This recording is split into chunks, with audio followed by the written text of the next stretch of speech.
طلع البدر علينا من ثنيات الوداع وجب الشكر علينا ما دعا لله داع. Oh, the white moon rose over us from the valley of Wada, and we owe it to show gratefulness where the call is to Allah. طلع البدر علينا من ثنيات الوداع وجب الشكر علينا ما دعا لله داع. رسول الله حبيب الله نبي الله شفيع الله. رسول الله حبيب الله نبي الله شفيع الله. صلى الله على محمد صلى الله عليه وسلم. صلى الله على محمد صلى الله عليه وسلم. أيها المبعوث فينا جئت بالأمر المطاع جئت شرف المدينة مرحبا يا خير دار. أيها المبعوث فينا جئت بالأمر المطاع جئت شرف المدينة مرحبا يا خير دار. أيها المبعوث فينا جئت بالأمر المطاع جئت شرفت المدينة مرحبا يا خير دار. رسول الله حبيب الله نبي الله شفيع الله. رسول الله حبيب الله نبي الله شفيع الله. صلى الله على محمد صلى الله عليه وسلم. صلى الله على محمد صلى الله عليه وسلم. Oh, you who were raised amongst us, coming with a word to be obeyed, you have brought to this city nobleness. Welcome, best caller to God's way. أيها المبعوث فينا جئت بالأمر المطاع جئت شرفت المدينة مرحبا يا خير دار. طلع البدر علينا من ثنيات الوداع وجب الشكر علينا ما دعا لله داع. رسول الله حبيب الله نبي الله شفيع الله. رسول الله حبيب الله نبي الله شفيع الله. صلى الله على محمد صلى الله عليه وسلم. صلى الله على محمد صلى الله عليه وسلم. طلع البدر علينا من ثنيات الوداع وجب الشكر علينا ما دعا لله داع.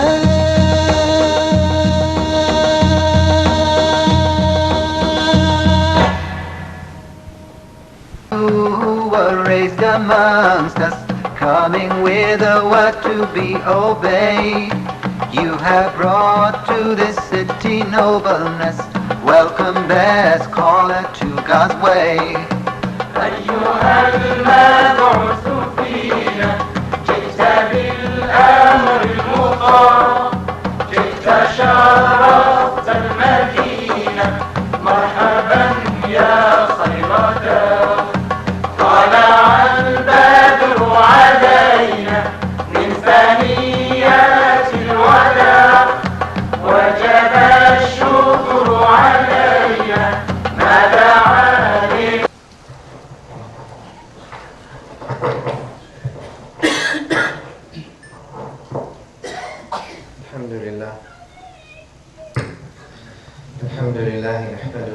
ونشكره نستعين به جل وعلا ونستهديه ونستغفره نعوذ به سبحانه وتعالى من شرور أنفسنا ومن سيئات أعمالنا من يهد الله فهو المهتد ومن يضلل فلن تجد له وليا مرشدا عباد الله أنصحكم ونفسي الآثمة بتقوى الله أحثكم وإياها على طاعته أحذركم وإياها وبال مخالفته جل وعلا ومعصيته أشهد أن لا إله إلا الله وحده لا شريك له وأشهد أن سيدنا وحبيبنا ونبينا وعظيمنا محمدًا صلى الله عليه وعلى آله وسلم عبده ورسوله وصفيه من خلقه وخليله أرسله بالهدى ودين الحق ليظهره على الدين كله ولو كره الكافرون اللهم صل وسلم وبارك وجدد وضاعف وعظم ومجد على هذا النبي الأمين وعلى آله الطيبين الطاهرين وارض اللهم عن أصحابه أجمعين وعنا معهم برحمتك يا أرحم الراحمين. أما بعد عباد الله يقول الله سبحانه وتعالى في المحكم بعد أعوذ بالله من الشيطان الرجيم بسم الله الرحمن الرحيم واذكر في الكتاب مريم إذ انتبذت من أهلها مكانا شرقيا. The ayah في سورة مريم. And Allah subhanahu wa ta'ala talks about Maryam. As you all know, actually the Quran talks a lot about Maryam alayhi salam, about Isa alayhi salam. Like Allah subhanahu wa ta'ala in this ayah, Allah says, mention, or which means, mention in the book, Al-Kitab, Al-Quran Al-Kareem.ذكر في الكتاب, mention in the book, Maryam. Maryam, of course, the one, the Quran says in the one who took a place in the east. Sharqiyya, Sharq, east. She took a place somewhere in the east. We'll see what the ayah basically means eventually. But let's stop at who is Maryam alayhi salam and what was her circumstances and how does Islam view the whole thing. Number one, Maryam was born to Ali Imran. Her father is Imran. Now, Allah subhanahu wa ta'ala في القرآن الكريم, notice في سورة آل عمران إن الله اصطفى آدم ونوحا وآل إبراهيم وآل عمران على العالمين. اصطفى means chose, picked. Lakin there's two ways in the Arabic language. Linguistically you can use اصطفى. You can use اصطفى min, which means to choose, or اصطفى على, over, which means to favor. Not only choose and favor. There's two ways. You say from this group I chose one from them, but I chose him over them. اصطفى على إن الله اصطفى آدم ونوحا وآل إبراهيم وآل عمران على العالمين. They are picked and favored over the عالمين. Who is the best of Al Ibrahim? Muhammad sallallahu alayhi wa sallam. Al Imran, the subject. Who is this Al Imran? Imran, al-Tafsir, or the ulama of Tafsir, they say he was a big scholar in Bani Israel. Following the religion of Musa alayhi salam. He was a big scholar of the Torah. And the Torah and all these. So much, look at this. So much that his wife, the wife of Imran, what does she do? When she got pregnant, she says, oh Allah, whatever I have in my womb is rendered at your service. I don't want this baby. Once I give that baby delivery, I'll raise that baby thinking it will be a male. Then I want this male to be at service, servicing your homes. That's all I want. I don't want anything from this baby. This is another from me to you, Ya Allah. A gift. Look at this understanding. Of course, Al-Quran actually says this on her behalf. إذ قالت امرأة عمران, when the woman or the wife of Imran said, Rabbi inni, oh Allah, نذرت لك ما في بطني محررة. Oh Allah, whatever is in my wombs, whatever it comes, it is for your sake entirely. فَتَقَبَّلْ مِنِّي. After all this gift, what is the most precious gift you can give? I'll take you just a little step forward in history to النبي الأعظم صلى الله عليه وآله. النبي الأعظم صلى الله عليه وسلم, when he came to Medina, and as you know, Anas رضي الله تعالى عنه says, يعني في رواية Anas, when the Nabi صلى الله عليه وسلم came to Medina, everything in Medina was lit. Nowadays we still call it Medina al-Munawwara, right? The lit Medina. Why is it lit? Because there are lights in it. It's lit بنور المصطفى صلى الله عليه وآله. Obviously. لكن man Anas says, when the Nabi صلى الله عليه وسلم came to Al-Medina, everything in Al-Medina was lit. Everything. The mother of Anas, she says, when Nabi sallallahu alaihi wasallam came to Medina, everyone from Nisa al-Ansar, from the women al-Ansar, everyone, they took a precious gift and they went to the Prophet sallallahu alaihi wasallam and said, Ya Rasulullah, here's a gift. This is a valuable gift that I have for you. The mother of Anas says, I don't have anything. I'm barely eating. There's nothing. There's the room, there's the roof, and there's the floor. Like some people. Some people nowadays still live like that. And that's a reminder for those of us who waste food, waste water, because we can afford to pay the water bill. Just because you think you can afford to pay the water bill or the electricity bill, it does not give you a license to waste that. وَقِفُوهُمْ إِنَّهُمْ مَسْئُولُونَ. The Quran mentioned that everyone will be accountable. Will be accountable for wasting this water, of course. Of course. There are people who sleep today without any food or water. And there are people who sleep today with no electricity in the cold.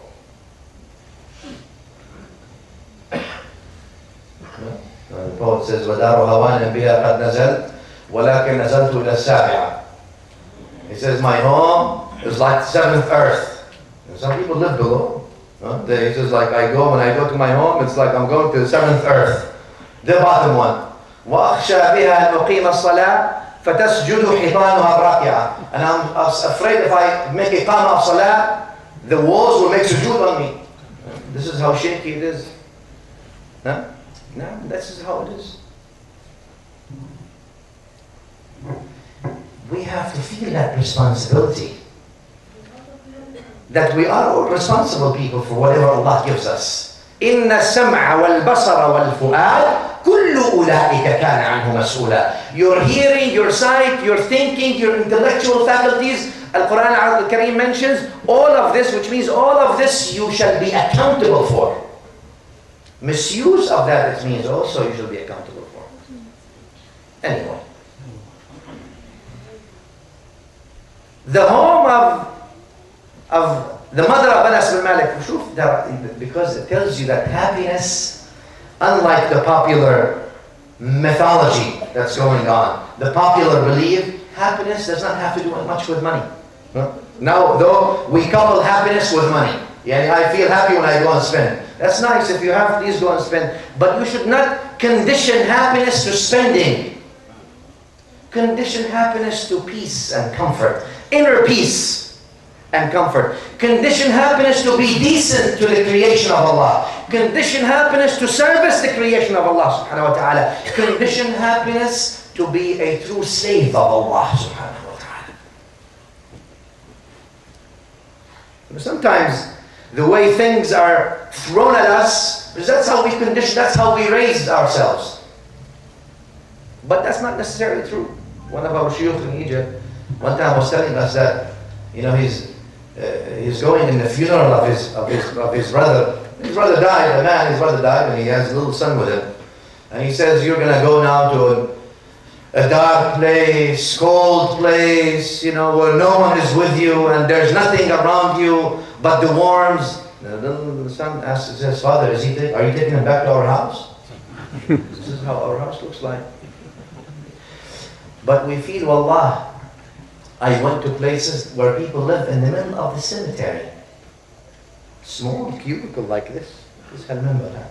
This is where they live. Anyway, Anas ibn Malik's mother, she looks around, she has nothing. Lakin, look at this education and the education of this woman, who did not, by the way, go to Oxford or Harvard. Lakin, she went to a madrasa called Muhammadun Rasulullah sallallahu alayhi wa sallam. She says, I looked around, I don't see anything valuable I have except my only son. I carried my son and I rushed to the Prophet sallallahu alayhi wa sallam. I said, Ya Rasulullah, this is the most valuable thing that I have, which is my son Anas. Have him be your servant for some time. 10 years. Sayyidina Anas, 10 years he serves Rasulullah sallallahu alayhi wa sallam. Look at this. Look at this sa'ada. When Allah wills to give someone happiness, He's given happiness. Servant Rasulullah sallallahu alaihi wasallam, that honor of being among the servants of Al-Nabiyyul A'zam wa Rasulul Akram, being in line with Jibreel alayhi salam. In the service of Al-Nabi sallallahu alaihi wasallam. He says, Sayyidina Anas, he had the honor and the opportunity and the happiness to serve the Prophet sallallahu alaihi wasallam for 10 years. He says, in 10 years, he never told me, oof, never told me, why did you do this? Or why didn't you do this? Servant of Rasulullah sallallahu alayhi wa sallam. Utara the servants is not easy. You all know Hadith Safina. Tirmidhi narrates Hadith, by the way. And Hadith is okay. The Hadith says, well, Safina Mawla Rasulullah. So he was the Mawla, yani attachment like this, not even among the main servants. He says he went with people to an island where their ship broke, and they went to that island, and there's a lion, big lion came to them, and the people around him, they got scared. He said, okay, stay away, I'll go. He went straight to Allah, Assalamu alaikum, Mr. Lion. My name is Safina. I am the servant of Rasulullah. This is ID card. He flashed his badge as the servant of Muhammad sallallahu alaihi wasallam. Wallahi, the narration says, open it up and see it, that the lion actually led them to where the water and the fruit on that island is.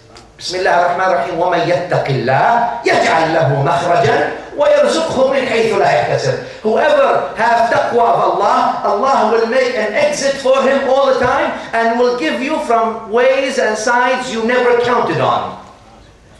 You try everything. We try the jobs, and we try this, and we try the bosses, and we try this, and we try affiliations. Try Allah subhanahu wa ta'ala. Yani try to depend and rely on Him subhanahu wa ta'ala. You try everything. Let's give this a try. Let's give the try with 2 rak'ah at night. Fi jawf al-layl. Notice, in the end of the night, where no one is there with you but you and your Lord subhanahu wa ta'ala. Open the lines of communication is what Al-Quran wa Sunnah wants us to go. Anyway,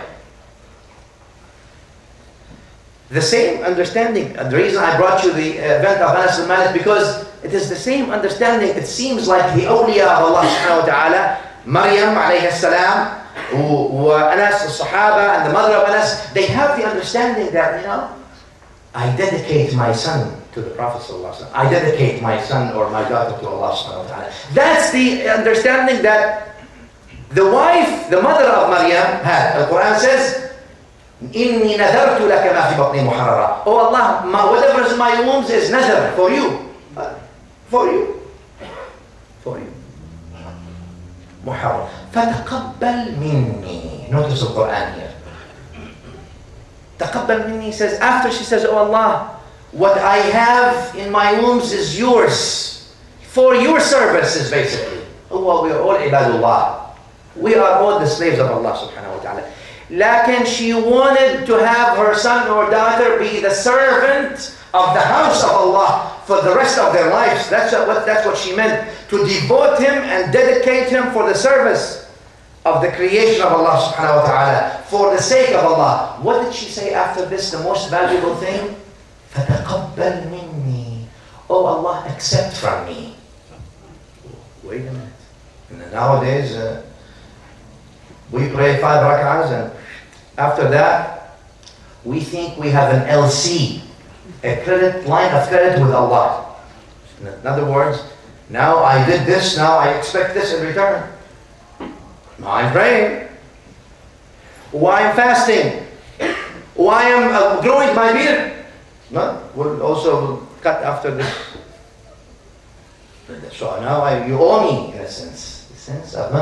And therefore the ulama of suluk, they differentiate between the arrogance in disobedience and the arrogance in obedience. And sometimes they say that the arrogance of obedience may be worse than the arrogance of disobedience. رب معصية ابن عطاء الله says رب معصية أورثت ذلا خير من طاعة. A disobedience that makes you more humble to Allah is better than an obedience that makes you more arrogant.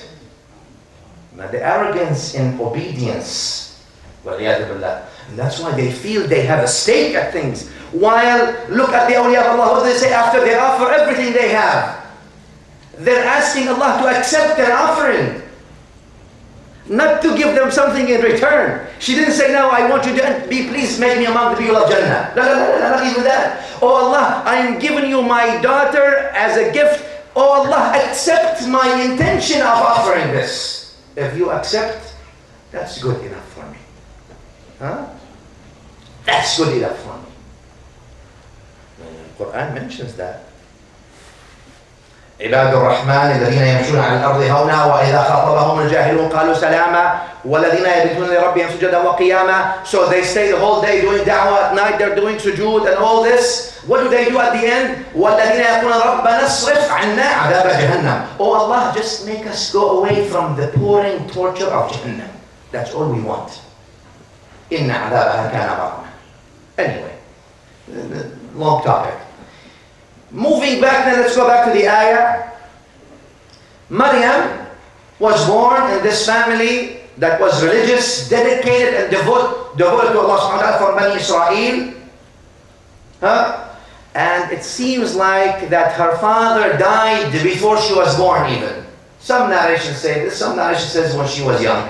Regardless, she was an orphan who was, subhanallah, you see the point? And Nabi sallallahu alayhi wa sallam was also an orphan. It seems like there's a pattern here. Who was in charge of her? Her uncle, Zakaria. وَكَفَّلَهَا Zakaria.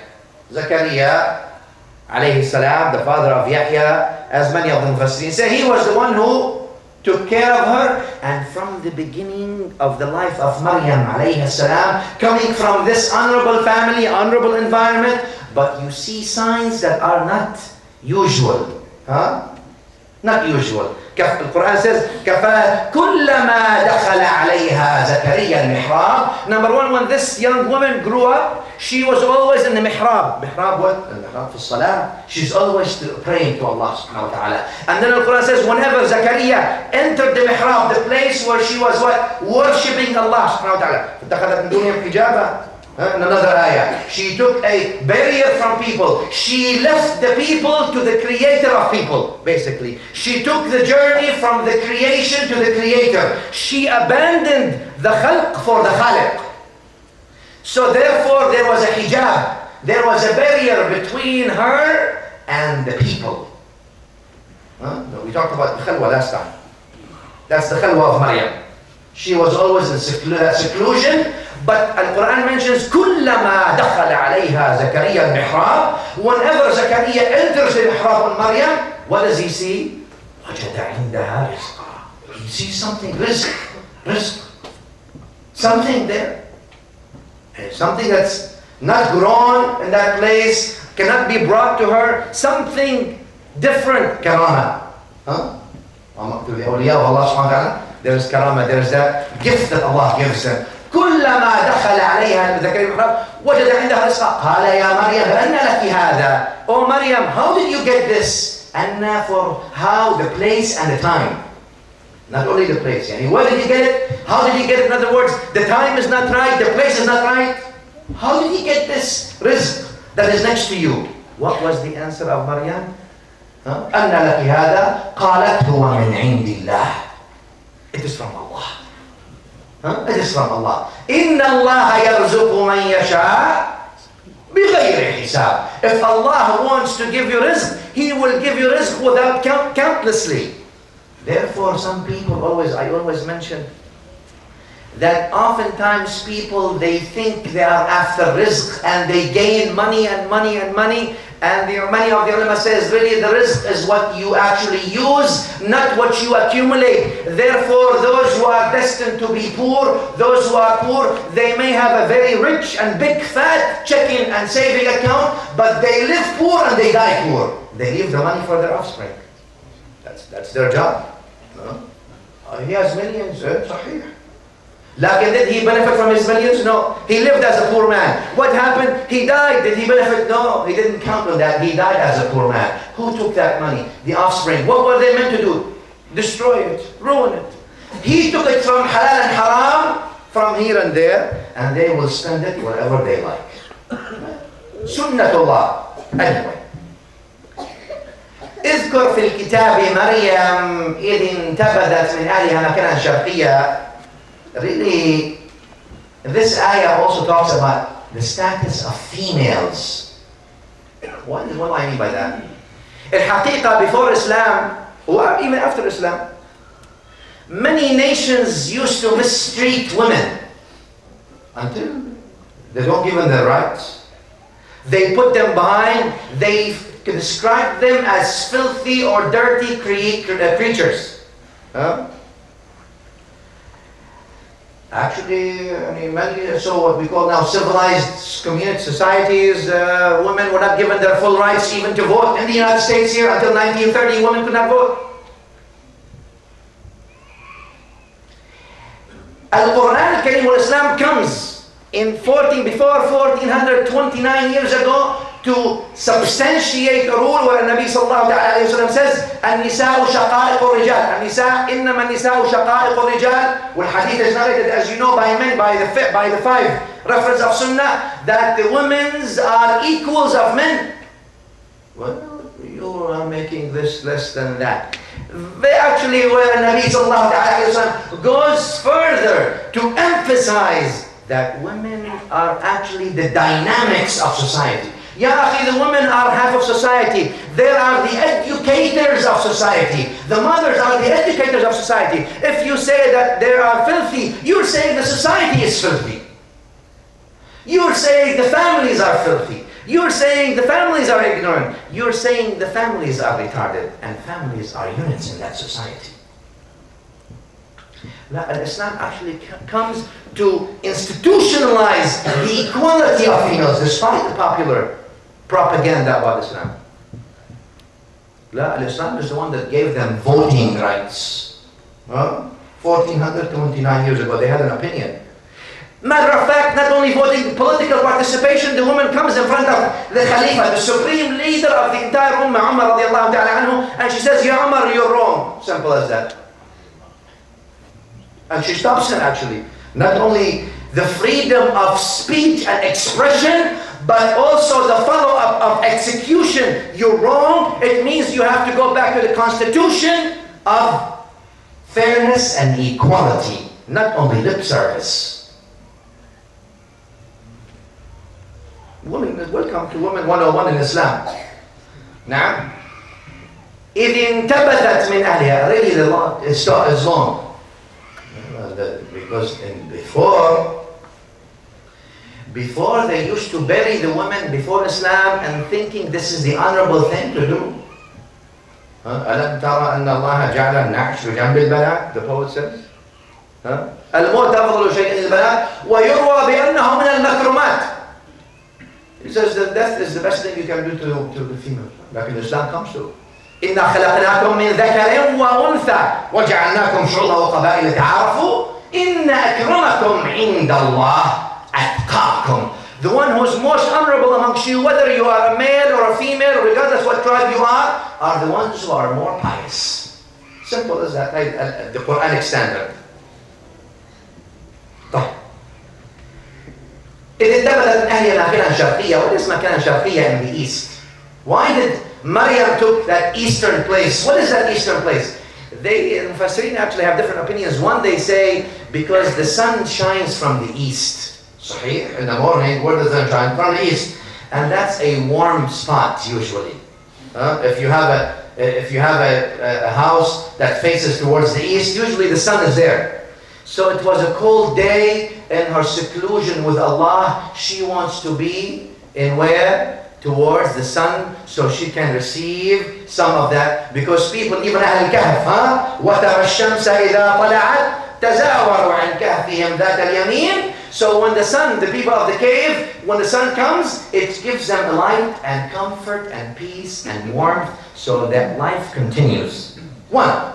Another opinion is because al-Sharq or al-Mashriq is an honorable direction. What does that mean? It's an honorable place versus the west, east versus the west. Not that it's better in a sense of intrinsic, but they said because had Allah subhanahu wa ta'ala, had He created something more honorable at the time of Isa, had He created something more honorable than the east, Maryam would have given birth to Isa in it. But since Maryam gave birth to Isa in the east, in the mashriq of earth, then that is the most honorable place. طبعا that is until النبي الأعظم صلى الله عليه وسلم was born, for there is almost ijma' that the place where he is buried صلى الله تعالى عليه وآله, nothing in the whole creation is equal to it, including the arsh and the kursi. That the place of burial of Rasulullah صلى الله تعالى عليه وسلم لا تربة يعدل لا قاع يعدل اللهم صل على سيدنا محمد وعلى الأبيات البصيرة لكن went out of my head at this point. فطوبى لمنتشق منه وملتثم لا تربا يعدل أو لا شيء يعدل تربا ضم أعظمه, something like that. So nothing equals لا شيء يعدل تربا ضم, nothing equals a place where his honorable body is there. Anyway, so had it been something else more honorable, he would have been there. So that's why it's honorable. More than that, because it seems like the people of the East, they have spirituality. There's spirituality in them. I'm not saying that means the people of the West don't. Absolutely not. But at least in the old days, in a sense that there's that extra ruhaniyat. There's ruhani things. You see the emphasis of the social Eastern value versus the social Western value on the emphasis of women. For example, you don't see the mothers old mothers working much unless there's a desperate need. The people, the society tries to take care of her, tries to honor her. You see where the Islam, and even before Islam, where the man came to the Prophet ﷺ, there's a hadith narrated through Anas supposedly, the Jannah underneath the feet of the mothers, that hadith is actually munkar. It is rejected in that sense because it has many majahid in it. But there's another hadith that's narrated by Al-Hakim, others, Ahmad, and Al-Hakim authenticated it, and also narrated by Al-Tabarani, and it is a good isnaduhu jayyid, where Nabi sallallahu ta'ala alayhi wa sallam asked him, a man comes to the Prophet sallallahu alayhi wa sallam, says, Ya Rasulullah, I want to do jihad. I want to go and give myself to Allah. He says, Alaka walidan? Do you have a parent? Do you have a mother and a father? Do you have a mother? He says, now. He says, go back because Al-Jannah is under their feet. في رواية الحاكم that is authenticated, he says, do you have a mother? He says, نعم يا رسول الله. He says, go back because Al-Jannah is عند قدمها or عند أرجلها, because Al-Jannah is at her feet. One is under their feet for both parents. And one hadith is under her feet. Look at that.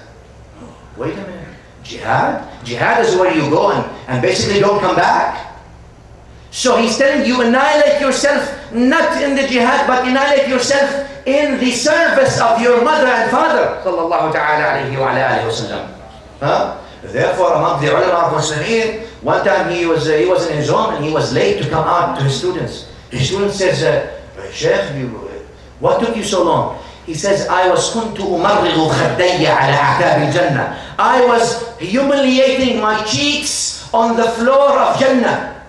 I said, what do you mean humiliating your feet, your cheeks, your face on the floors of Jannah? He says, I was putting my cheeks on the feet of my mother.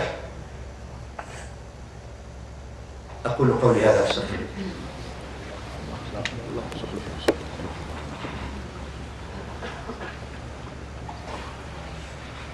الحمد لله حمدا كثيرا كما أمر، وأشهد أن لا إله إلا الله وحده لا شريك له، وأشهد أن سيدنا محمدا صلى الله تعالى عليه وعلى آله وسلم. Nowadays, people take them and send them to senior citizen homes. The government pays for it. Alhamdulillah. Allah bless those who pay for it. What is your responsibility? Remember when they're very sick, I can't take care of them because my father, my mother, they can't even go to the bathroom. You forgot when you weren't able to go to the bathroom, and when you did what you did, they were smiling. They were smiling. When that child urinated, that infant urinated, or defeat, or put some, or let some feces, excrete some feces, the parents were actually happy. But now when they are helpless, now you don't want to take care of them. You can't understand how much love they need when they are old, how much care and kindness they need from you, just like equally to the care and kindness they gave you when you were an infant. When you were an infant, you needed all the care and kindness and love, and you got it. But now it's your turn only to pay them back, not to put them in a senior citizen home. And if you think you will be treated, you complain about your children, they're not doing this to me, they're not nice to me, ask yourself, how are you to your parents? Ask yourself, because what comes around goes around. Abadan, kama tadinu tudan. Kama tadinu tudan. Just like you do, you shall be treated. And if you think by not honoring your parents, not remembering them, if they passed away, may Allah have mercy on all your parents. If they have passed away, remember them in your dua. If you want your parents to remember you in your dua. If you want your children to remember in your dua, remember them. But servicing them. Servicing them. فَفِيهِمَا فَجَاهِدْ. Hadith of Bukhari Muslim. Also, now he says, فَفِيهِمَا فَجَاهِدْ. Go do jihad in your parents. This is like jihad. This is where you annihilate yourself. You not only get sick, but you get injured and you get humiliated. And you might even die in their service. This is the service that you do to your parents. فَفِيهِمَا فَجَاهِدْ. He didn't say, فِيهِمَا فَخْدِمْ. Service them. لا, jahid. It's like jihad. In other words, even if you die in their service, this is where you belong. This is where you belong. مكانا شرقية, and I will say the last thing and we'll finish because I took a little bit longer than I was supposed to. That Sharqiyya, because not only because it's also an honorable place, and it is a place of the Mashriq, and it is because what they used to do in the old days when women were on their hayd, yani menstruation, or what we call them, they would isolate them from the homes. They would send them away from the homes. They say you cannot touch this, where Nabi sallallahu alayhi wa sallam, hadith by Sayyida Aisha, as you all know, Tirmidhi and others narrated it, broke and abolished this whole rule and told them whether they are on menstruation or not menstruation, whatever happens to them, they are actually honorable and they are women with full rights and equal to men. Actually, if she is on delivery or she died during delivery, many of the fuqaha go to say that she receives the ajr and the reward of a shaheed. Ajib. Some of the ulama mention that Maryam is a prophet. Among Ahl Sunnah, open the Qurtubi, he says the truth that Maryam is Nabi. Difference among Ahl Sunnah. Some of Ahl Sunnah, or most, they say that no, she was not Nabi and Nubuwah has to be with males. Some don't disagree. Al-Qurtubi says no, she was a prophet. Allah فَأَرْسَلْنَا إِلَيْهَا رُوحَنَا. We sent her our angels. And أوحينا, etc. all this wahi, and she received Ya Maryam inna Allah istafaki. So she is a prophet. Look at this. And I want you to stop here for just a minute. Imagine the difference between an ummah that considered, or some of the ummah considered her to be a prophet, and other ummahs who consider her to be filth.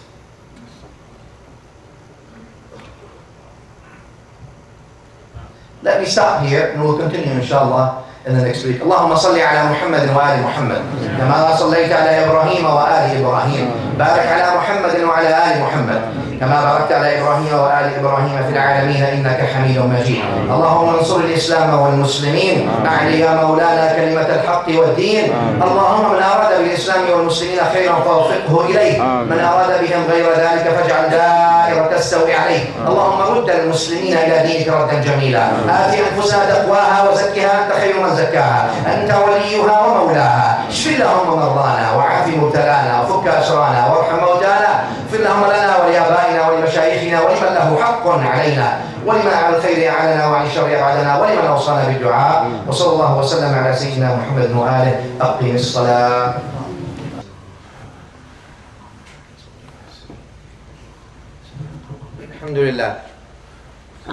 الحمد لله نحمده ونشكره نستعين به جل وعلا ونستهديه ونستغفره نعوذ به سبحانه وتعالى من شرور أنفسنا ومن سيئات أعمالنا من يهد الله فهو المهتد ومن يضلل فلن تجد له وليا مرشدا. عباد الله، أنصحكم ونفسي الآثمة بتقوى الله، أحثكم وإياها على طاعته، أحذركم وإياها وبال مخالفته جل وعلا ومعصيته. أشهد أن لا إله إلا الله وحده لا شريك له، وأشهد أن سيدنا محمدا صلى الله عليه وعلى آله وسلم عبده ورسوله وصفيه من خلقه وخليله، أرسله بالهدى ودين الحق ليظهره على الدين كله ولو كره الكافرون. اللهم صل وسلم وبارك على سيدنا محمد وعلى آل سيدنا محمد كما صليت على سيدنا إبراهيم وعلى آل سيدنا إبراهيم في العالمين إنك حميد مجيد. أما بعد، يقول الله سبحانه وتعالى: بسم الله الرحمن الرحيم، إن الله اصطفى آدم ونوحا وآل إبراهيم وآل عمران على العالمين. We talked about the ayah last week, and we left Maryam alayhi salam being born to that family of Imran, and the mother of and the wife of Imran, Hannah, as the Mufassirin call her name. And in that spiritual and that religious environment in Bani Israel, that's where Maryam alayhi salam was born. As you know, Al-Quran then goes to favoring, we talked about that, Maryam alayhi salam, and then furthermore, you see where Allah subhanahu wa ta'ala then tells us how the mother of Maryam dedicated her to the service of Allah subhanahu wa ta'ala fi Bayt al-Maqdis. Oh, there are a few brothers already that came to me today asking me to say something about Gaza. And all I have to say is that Gaza is in our hearts. We're talking about Bayt al-Maqdis. Right? What do you want me to say about Gaza that you don't know? The least thing we can do is that you make dua for these people. You feel with these people. There are lots of innocent people that are whose homes are being destroyed. Lots of innocent people whose lives are being taken. The least thing we can do is that we make dua for them. Dua on your own. Make today start do a tahajjud at night. Make dua that Allah subhanahu wa ta'ala keeps those innocent people safe, keeps their families safe. Human being, all they have is their dignity and their honor and their deen. We ask Allah subhanahu wa ta'ala, we don't, in Islam, we always say that violence always breeds violence. But we want people to be safe. We want the innocent people to be safe there. I ask you and I ask myself that you take time today and tomorrow and every day, as I hope we are already doing anyway, to help in every possible legal and peaceful mean possible to help these people. And if you can't help them in any way, increase awareness, or if there's any charity that's recognized that you can give, then at least that you make dua for them. Not dua say, okay, inshallah I will. Make dua. Stand, give 5 minutes for Allah subhanahu wa ta'ala. In that 5 minutes, forget yourself and make dua for those people who are suffering. You are sleeping tonight, and you were sleeping last night, but there are many people in Gaza that have not been sleeping for days. They don't have homes to sleep in. Remember the ni'mah of Allah on you subhanahu wa ta'ala. Because only by thanking the ni'mah, Allah will increase it. But if you're unthankful, Allah may take it away from you. So the least thing we can do as human beings, also as mankind, let alone Muslims, brothers, ukhuwa fil aqeedah, ukhuwa fil Islam, and ukhuwa in humanity. There are also Christian people, Palestinians, who are also suffering there in Gaza. We would pray, and we are praying actually for everyone who is innocent, that Allah subhanahu wa ta'ala spares them and saves them and gives them prosperity and hope. Islam gave to give people hope, growth and opportunity. Islam did not come to take hope, growth and opportunity from people. So I ask you to please make that a priority on your agenda. Maybe it is a time for you also to be with Allah subhanahu wa ta'ala, to ask Him istighfar, to ask Him repentance, so He can forgive your sins, but also remember the people that are suffering everywhere. There are people suffering there, and there are people suffering everywhere. Don't forget them in your dua, for then you may be forgotten when you are in a hardship. And I ask you to find any ways that are legal and peaceful to support them, money or whatever it is. It's time for you to share what Allah subhanahu wa ta'ala gave you. And if you can't have nothing to share, then share your dua. Share your prayers. Share your salah with them. Allah, Allah. Maryam alayhi salam went and fi Bayt al-Maqdis to serve.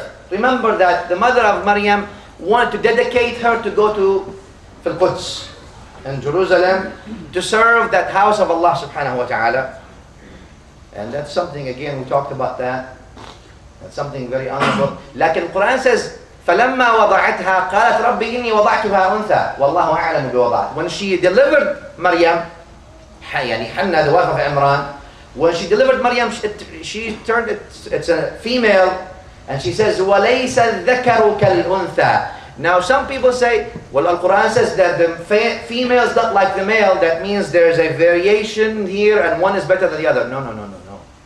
Al-Quran was not really meaning towards that. Al-Quran, in fact, is trying to tell you that Allah's will was that Maryam serves the places that were restricted for females before, because the society that Imran and Hannah, the wife of Imran, were living in was a society that discriminated against genders. In other words, if she's a female, she has no future in that society. Lakin Allah's will was executed to give Maryam alayhi salam a space in the ma'bad, in the masjid, where they worship Allah subhanahu wa ta'ala, where Bani Israel were worshipping. So she served, and Allah subhanahu wa ta'ala accepted. Because remember what she said, فَتَقَبَّلْ مِنِّي, oh Allah, accept from me.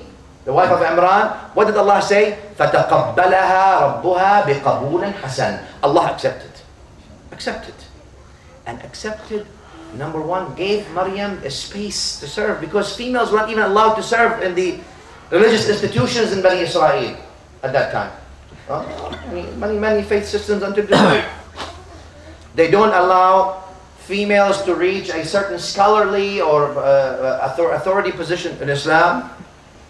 We have any female or any male can be the highest scholars on earth. Sayyida Aisha al-Mu'mineen radiallahu ta'ala anha, as-Sahaba radiallahu anhum used to come, and they used to take knowledge from her, so much that hadith is known.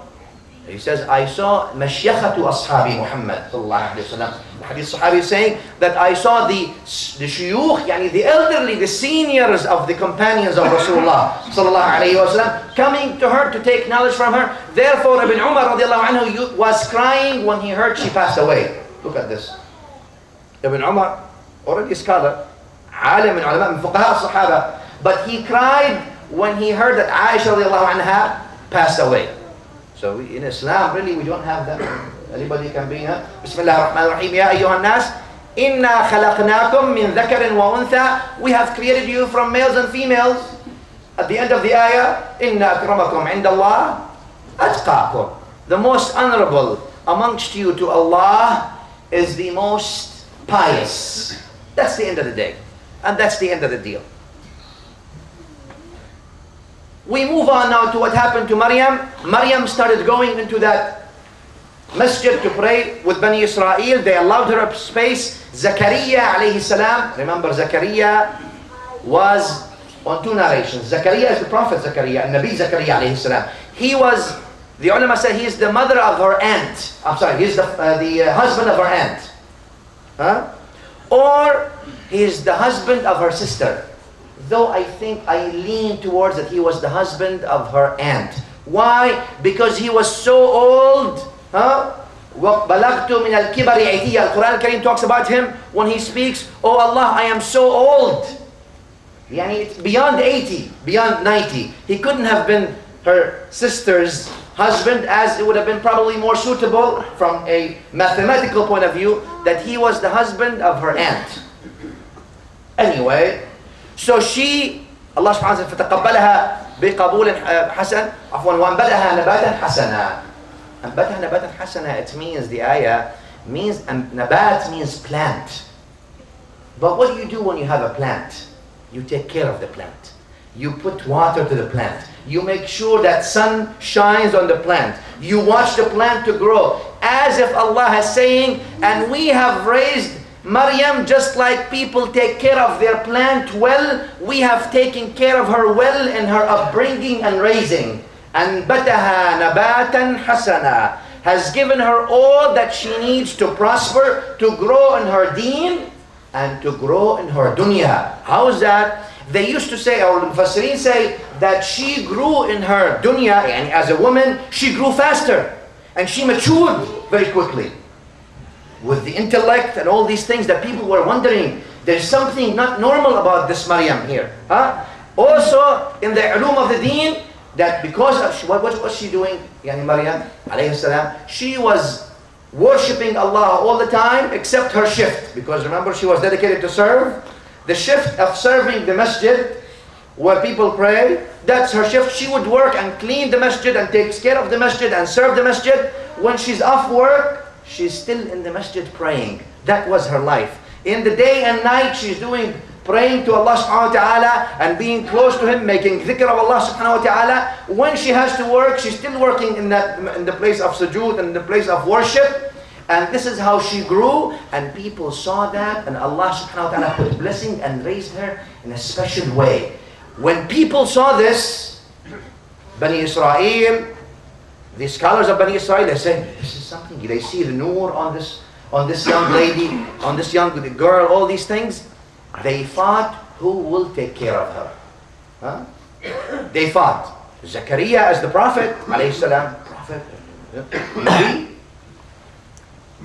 But the scholars of Bani Israel said, no, we don't want to, let's make a lottery. Let's see who's going to take her. Okay, you are a prophet and all this, but we're also from Bani Israel and we're also the ulama and all this. We want to have a chance to actually take care of her and be her guardians. We want her. Why? She comes, they know what family she comes from. They see how truthful and how pious she is. They see how an honorable person that she is. Everyone wants to be close to her. وَمَا كُنْتَ لَدَيْهِمْ. Allah subhanahu wa ta'ala mentions in the Quran إِذْ يُلْقُونَ أَقْلَامَهُمْ أَيُّهُمْ يَكْفُلُ مَرْيَمْ وَمَا كُنْتَ لَدَيْهِمْ إِذْ يَخْتَصِمُونَ. It means you were not with them when they were fighting on who will take guardianship of Maryam. Allah wants Zakaria to take guardianship of Maryam. Like people did not want that. So they said, let's make a lottery. Okay, what do you want? They said, everyone has a pen. أقلامهم. The Quran mentions أقلامهم. Everyone has a pen, because they were all scholars, and everyone's pen is known. They said, okay, we throw our pens in one pot, and then we bring a very young baby who doesn't know anything, and he picks only one pen. Any person's pen who he picks, that person will be the guardian of Maryam alayhi salam. Sayyidina Zakaria, okay, that's what you want, fine. He threw his pen, they throw it. A baby comes, they say, okay, please pick something. He picks Bismillah ar-Rahman ar-Rahim, the pen of Zakaria. They said, no, we don't accept. That's not a fair deal. You see how people do these things like that, like all the time, huh? You do with them one deal, then they say, they back, let's make another deal. What do you want another deal? They said, let's throw all our pens in the river. River is going, the Bayt al-Maqdis.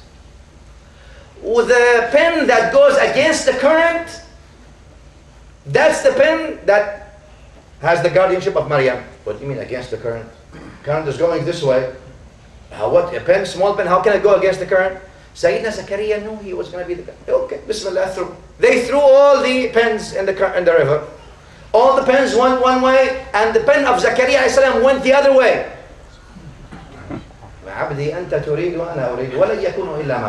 Oh my slave, Allah tells us, you have a will and I have a will, and only what I want will happen.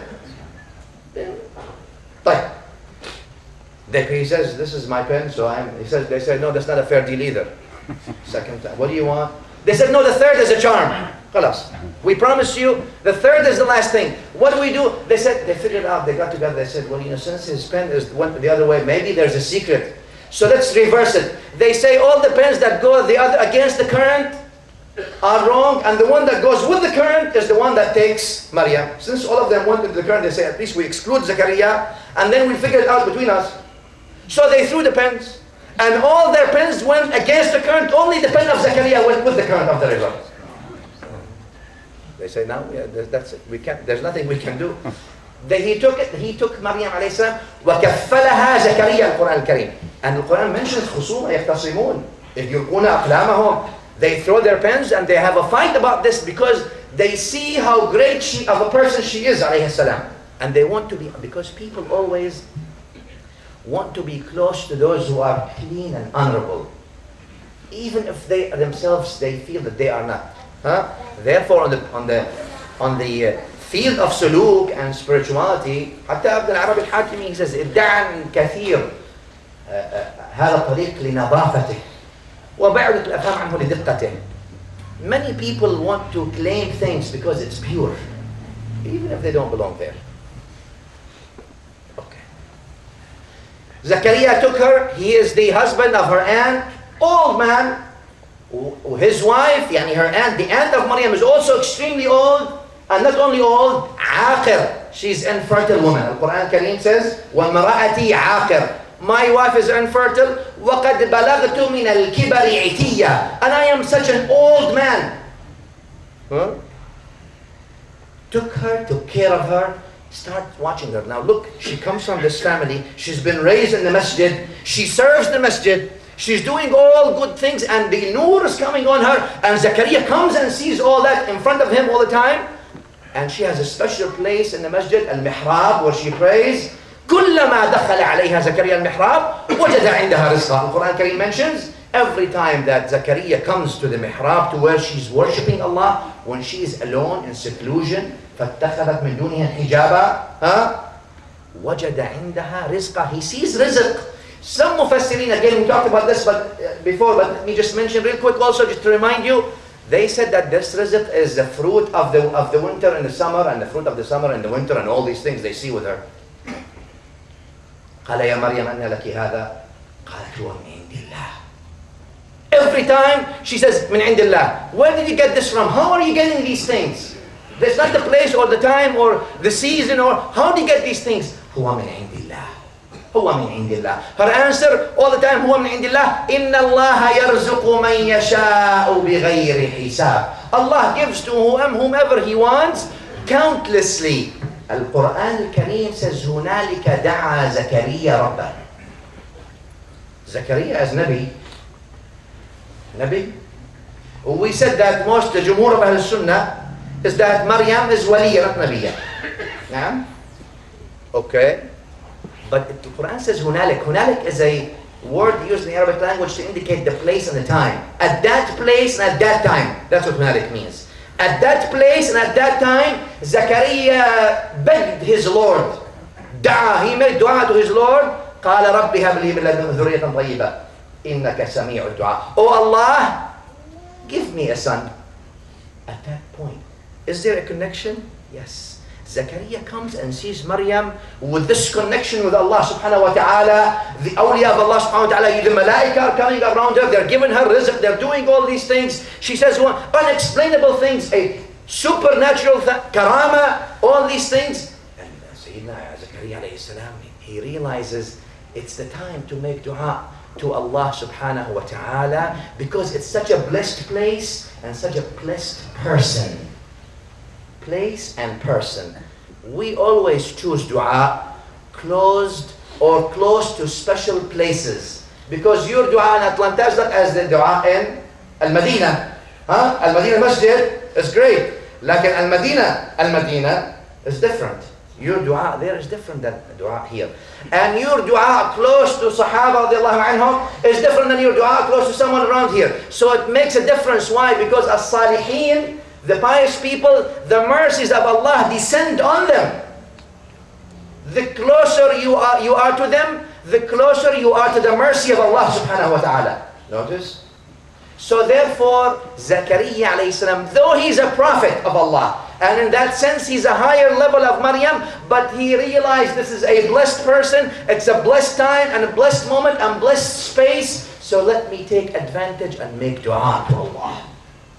That's one explanation. There's another tafsir. The ulama say, though it's not a common one, they say, La, Zakaria actually, when he went to Maryam and saw all these things happening to her, rizq and food and all these things from nowhere, he says, Maryam, what's going on?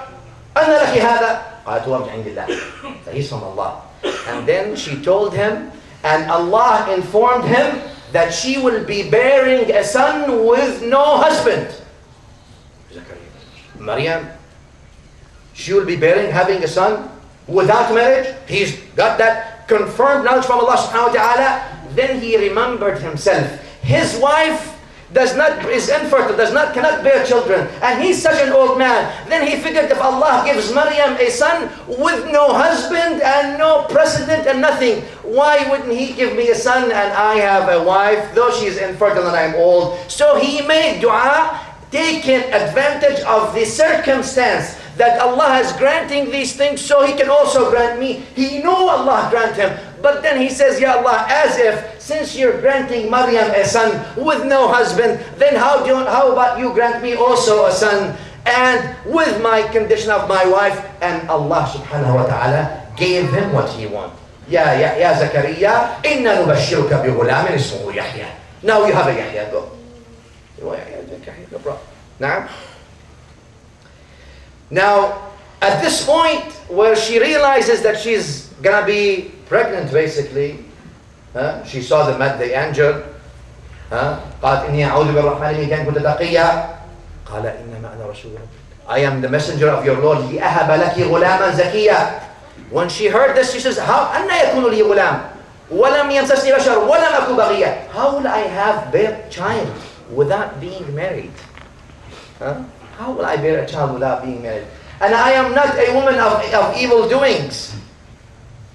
قال كذلك قال ربك هو علي هين. He told her, Jibreel alayhi salam told her, look, this is easy for Allah subhanahu wa ta'ala. This is what Allah wants. Why? وَلِنَجْعَلَهُ آيَةً لِلنَّاسِ. Because we want to make your son something unique for mankind to see. We want to make Isa. وَلِنَجْعَلَهُ آيَةً. Ayah means symbol, sign of Allah subhanahu wa ta'ala. For your son Isa or Jesus, as in English language called, we will make him unique in the whole world. لِنَجْعَلَهُ آيَةً لِلنَّاسِ. For all people to see. So he's different, so people can understand. Not only he is a symbol of Allah subhanahu wa ta'ala in the sense that a symbol of the power of Allah subhanahu wa ta'ala, but also وَرَحْمَةً مِنَّا. And Isa alayhi salam is a mercy from us. Allah mentions. He's a walking mercy alayhi salam. Is there any way in and out? وَكَانَ أَمْرًا مَقْضِيًّا. Al-Quran says, no, it's a done deal. Don't argue. There's no argument in this. Allah willed for it and it's a done deal. وَكَانَ أَمْرًا مَقْضِيًّا. فَحَمَلَتْ. Al-Quran mentions. فَحَمَلَتْ means she bared. All of a sudden, by the will of Allah, بكلمة of Allah subhanahu wa ta'ala, will of Allah subhanahu wa ta'ala, she was bearing Isa alayhi salam, and now the Mufassirin go into different ways. They say she was, when the angel told her, you're going to be pregnant, she got pregnant, and that was her 9 months. That's it. No, 1 month, 2 months, 3 months, right away. She was already 9 months then. Some ulama say, no, 9 hours, whatever. There's hours. Some people say, no, it was 9 months fully from that time. She spent 9 months in bearing Isa alayhi salam. And some of us, so she spent 1 hour only. People saw that she's pregnant. Now you cannot hide this. When you are 9 months pregnant, you cannot hide this. So now they started talking. They started, what's going on? Whispering here. You know how shayateen always whisper. Now remember, until the time before, everybody wanted to fight to take her to his guardianship, to their place, to their home, under their wing. But now, everyone will start turning against her. The honeymoon is over. The honeymoon, ظاهري, the honeymoon ظاهرا, apparently to the people. لكن باطنا with Allah, the honeymoon just started. She attained the maqam, that high maqam with Allah subhanahu wa ta'ala. Now she is with Allah subhanahu wa ta'ala. Anyway, فانتبذت به مكان قصية. Al-Quran mentions she took him to a far place. مكان قصية, far place. Where is that far place? الرملة, they say. Or بعفوا بيت لحم. بيت لحم. She took him there, which is about a few kilometers from Al-Quds, Bayt al-Maqdis.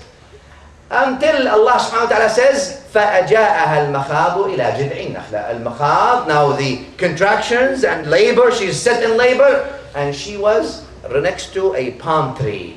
قالت يا ليتني مت قبل هذا وكنت نسيا منسيا. When the contraction and when the labor came to Maryam alayhi salam, she says يا ليتني مت قبل هذا. Al-Quran says on her behalf, I wish I was dead before I have to experience all this. Experience labor? Maybe, because also, some of the fuqaha mentioned that if the woman dies in labor, and labor is such a life, born from life. يخرج الحي من الميت, يخرج الميت من الحي. Life is born. Therefore, some of the fuqaha say if the woman dies in labor, she attains the reward of a shaheed. Of the difficulties, and Islam recognizes the suffering even of that. Notice, suffering. Like actually the Mufassirin, they go another way. No. She says, I wish I was dead because of what I not only will bring to myself of hardship. Now they see, not only I'm pregnant, now I have a child. And people there are merciless. You know how people are. They have no mercy towards other people. So now they see me with a child, not only about me, but what will they do to the child? What will they do to my family? How will that affect the others? The awliya of Allah are not worried about themselves. They are worried about others around them. You see, what will happen to them? يا ليتني مت قبل هذا وكنت نسيا منسيا. I wish I was dead before that all happened. And I was forgotten totally.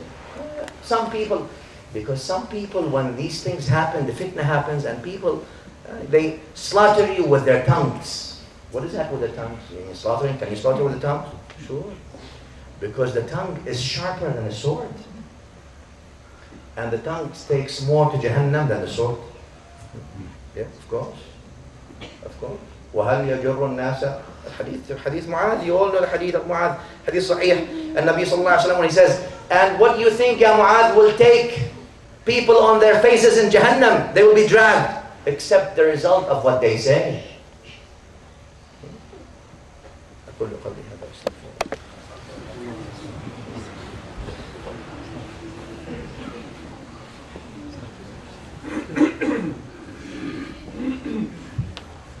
الحمد لله حمدا كثيرا كما أمر وأشهد أن لا إله إلا الله وحده لا شريك له إرغاما لمن جحد به وكفر أشهد أن سيدنا محمدا صلى الله عليه وآله وسلم خاتم الأنبياء وتبع صلى اللهم وسلم وبارك على هذا النبي وعلى آله أهل الفقه والنظر والعلم والأثر ومن بأثاره اقتفى وتبع.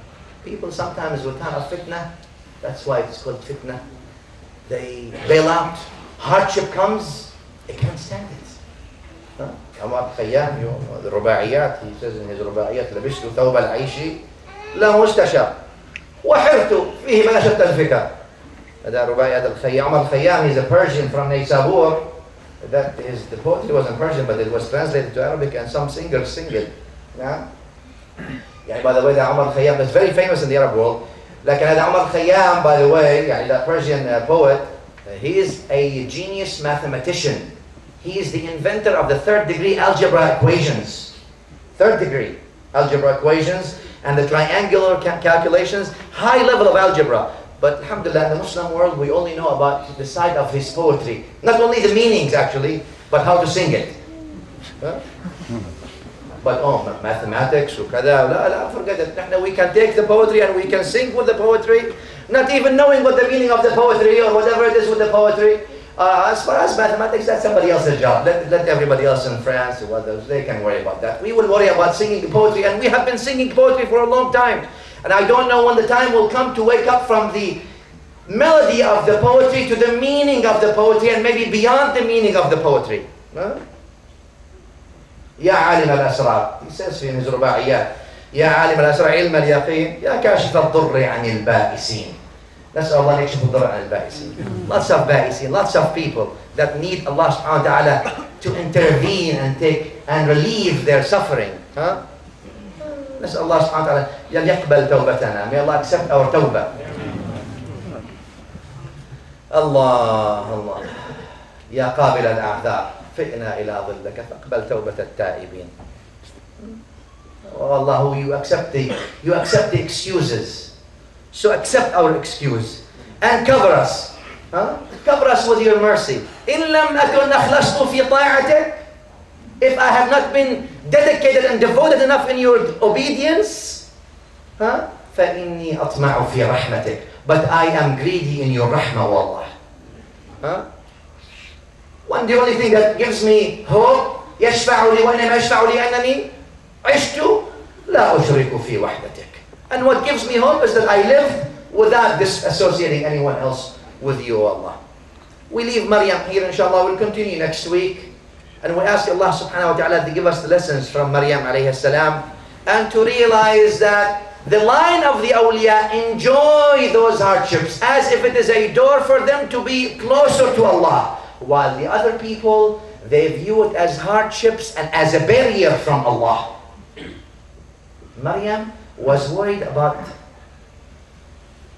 the others, not about herself. Allahumma salli ala Muhammadin wa ali Muhammad kama sallaita ala Ibrahim wa ali Ibrahim, barik ala Muhammadin wa ala ali Muhammad كما باركت على إبراهيم وعلى آل إبراهيم في العالمين إنك حميد مجيد. اللهم انصر الإسلام والمسلمين.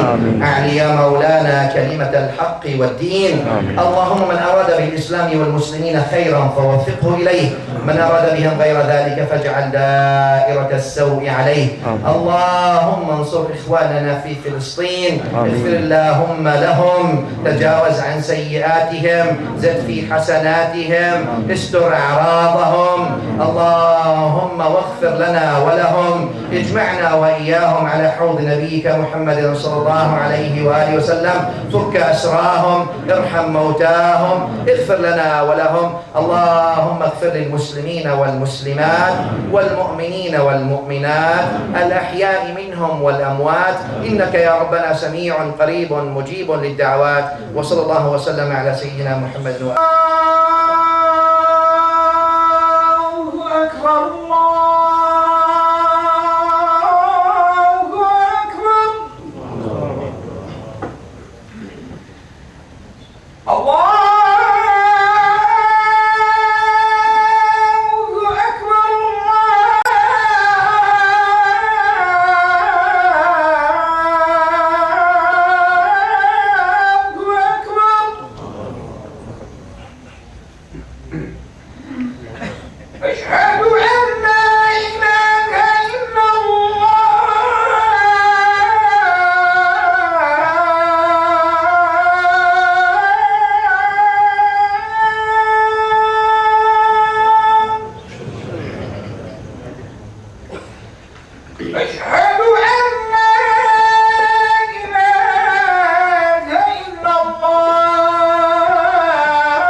الحمد لله نحمده ونشكره نستعين به جل وعلا ونستهديه ونستغفره نعوذ به سبحانه وتعالى من شرور أنفسنا ومن سيئات أعمالنا من يهد الله فهو المهتد ومن يضلل فلن تجد له وليا مرشدا عباد الله أنصحكم ونفسي الآثمة بتقوى الله أحثكم وإياها على طاعته أحذركم وإياها وبال مخالفته جل وعلا ومعصيته أشهد أن لا إله إلا الله وحده لا شريك له وأشهد أن سيدنا وحبيبنا وشفيعنا وقرة أعيننا وسيدنا محمد صلى الله عليه وعلى آله وسلم عبد الله ورسوله صفيه من خلقه وخليله أرسله بالهدى ودين الحق ليظهره على الدين كله ولو كره الكافرون اللهم صل وسلم وبارك وضاعف وعظم ومجد على هذا النبي الأمين وعلى آله الطيبين الطاهرين وارض اللهم عن أصحابه الغر الميامين وعنا معهم برحمتك يا أرحم الراحمين أما بعد يقول الله سبحانه وتعالى في المحكم بعد أعوذ بالله من الشيطان الرجيم بسم الله الرحمن الرحيم وجعلنا ابن مريم وأمه آية وآويناهما إلى ربوة ذات قرار ومعين. The ayah في سورة المؤمنون, we left actually 2 weeks ago Maryam alayha salam, as you know, getting the news that she will be impregnated, and she will carry Isa alayhi salam, Nabiullah. And we left her in those atmospheres where she was worried about how people will receive the news, how people will react to Isa alayhi salam, what will happen. طبعا هون in this ayah Allah says وَجَعَلْنَا ابْنَ مَرْيَمَ وَأُمَّهُ آيَةً, which means we have made the son of Maryam and his mother an ayah, simple. Why does he call him the son of Maryam? شوف الخطاب في القرآن الكريم, any خطاب really, anytime there's a dialogue or there's something, it always has social implications. What does that mean? Yeah, sometimes when people talk to each other, the way they talk, it has a social implication. They sometimes glorify each other, or sometimes belittle each other, even by talking. Even by the way talking, that there's no need to have insulting or offending words per se, specifically, but the way it's said. And therefore, now notice, for example, when they talk about killing innocent people, they call them targets. Listen to the news sometimes. What do they say? In every war, by the way, and everybody does that. What is that? They say we have eliminated the target. Subhanallah. These are humans. They don't want to say human beings. It's too much. Human beings. Killing human beings, that's not a good thing to say. So we say we have eliminated the targets. Fancy words for the same ugly thing. Struggles, powers, all kinds of people struggle. And who is usually the victim? Are the innocent, poor people. Well, subhanAllah, as if the human being is doomed with these wars for powers and things like that, and control. So I ask you to take this time as well to pray for the innocent souls in the Middle East who are dying every single day. Yani there's always a weapon that Allah gave people that they rarely use. It's the weapon of supplication and dua, weapon of prayers. Pray. Pray. Make dua. Not simply say, and people sit down and waste hours talking about, look what happened, did you hear this news? Everybody is hearing the same news. By the way, we're regurgitate the same thing over and over. Ya akhi, but make dua. Pray for those people, the innocent people who are dying, the innocent souls who are losing their homes, the innocent souls who have been terrorized by all kinds of people. Pray for them. Keep them in your prayers. Ask Allah, beg Allah subhanahu wa ta'ala to protect all innocent souls from harm. To give them hope, to give them growth, to give them opportunity. You see that happening, and that's just a human thing that may happen here and sometimes happen to other people. You don't know. Ask Allah subhanahu wa ta'ala for them, and also that gives you an opportunity to thank Allah for what you have. To be thankful, not to be forgetful of what you have.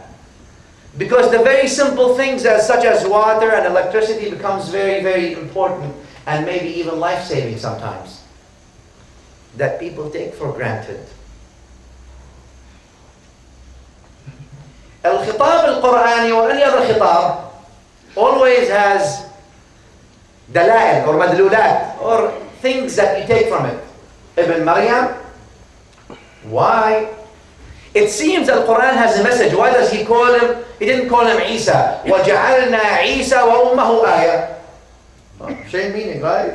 Verse Allah says, Allah says, وَجَعَلْنَا ابْنَ مَرْيَمَ ابْنَ مَرْيَمَ وَأُمَّهُ آيَةً. Unbelievable here. Why? Because in the old cultures, even in Western European cultures, and the Arab cultures, and many cultures, when you say the son, when you call someone by his mother, what's your mother's name, such and such? Oh, you son of such and such. That is belittling. Considered what? Belittling, humiliating. You're not calling him the son of his father. You're using his mother as a name. And that is perceived as offensive. Huh? Offensive. Why? Because that comes from the understanding of those cultures. Again, I'm not saying only in the Arabian desert. I'm saying a couple of 100 years back here. And in Europe, and many other so-called now the civilized world, that was also an insult. Why? Because it stems from their understanding that women are less. Women are less. Women are less than men. Why? Because the society was based on wars. Society was based on production. Who produces? Who goes to work? Males. Since males are the ones that go to work, males are the ones who defend their farm and their country and their land. Men are the ones who actually have the power and the position. Therefore, they viewed females as less of a human being in their society. Hence, it was perceived insulting to call someone by the name of his mother. Look at that. Al-Quran al-Azim comes to say, wait a minute, وَجَعَلْنَا ابْنَ مَرْيَمَ وَأُمَّهُ آيَةً. We have made the son of Maryam to destroy that taboo, to destroy these things that people put and assume, to tell them that, Bismillah ar-Rahman ar-Rahim, Ya ayyuhan nas, inna khalaqnakum min dhakarin wa untha. O people, we have created you from males and females. وَجَعَلْنَاكُمْ شُعُوبًا وَقَبَائِلَ لِتَعَارَفُوا إِنَّ أَكْرَمَكُمْ عِنْدَ اللَّهِ أَتْقَاكُمْ. The one who's better amongst you to Allah is the one who has most taqwa and piety. Al-Quran is re-establishing the measurement and the standard. Huh? Because people often change things. وَجَعَلْنَا ابْنَ مَرْيَمَ وَأُمَّهُ آيَةً. To tell you that the level of piety or the level of who's good or who's better has not to do with the power at the time, nor the position at the time, nor the abilities that is perceived by people, but based on who is a genuine, pious member of the society. Allahumma salli ala sayyidina Muhammad wa alihi.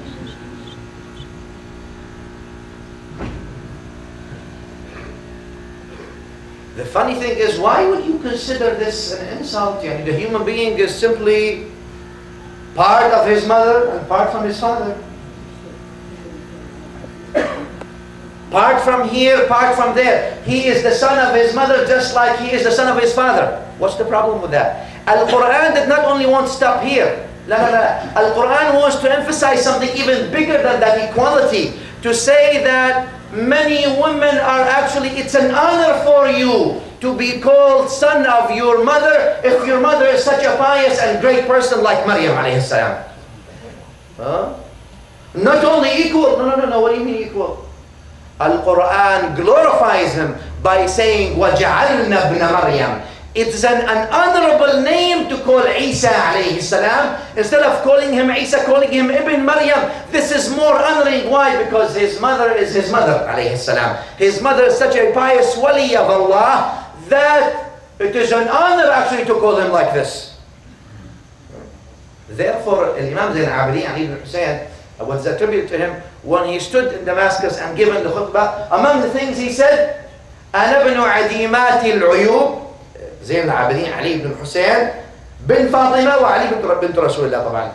He says, أنا ابن عديمات العيوب. I am the son of those women who are purified from faults. أنا ابن نقيات الجيوب. أنا ابن فاطمة الزهراء. أنا ابن خديجة الكبرى.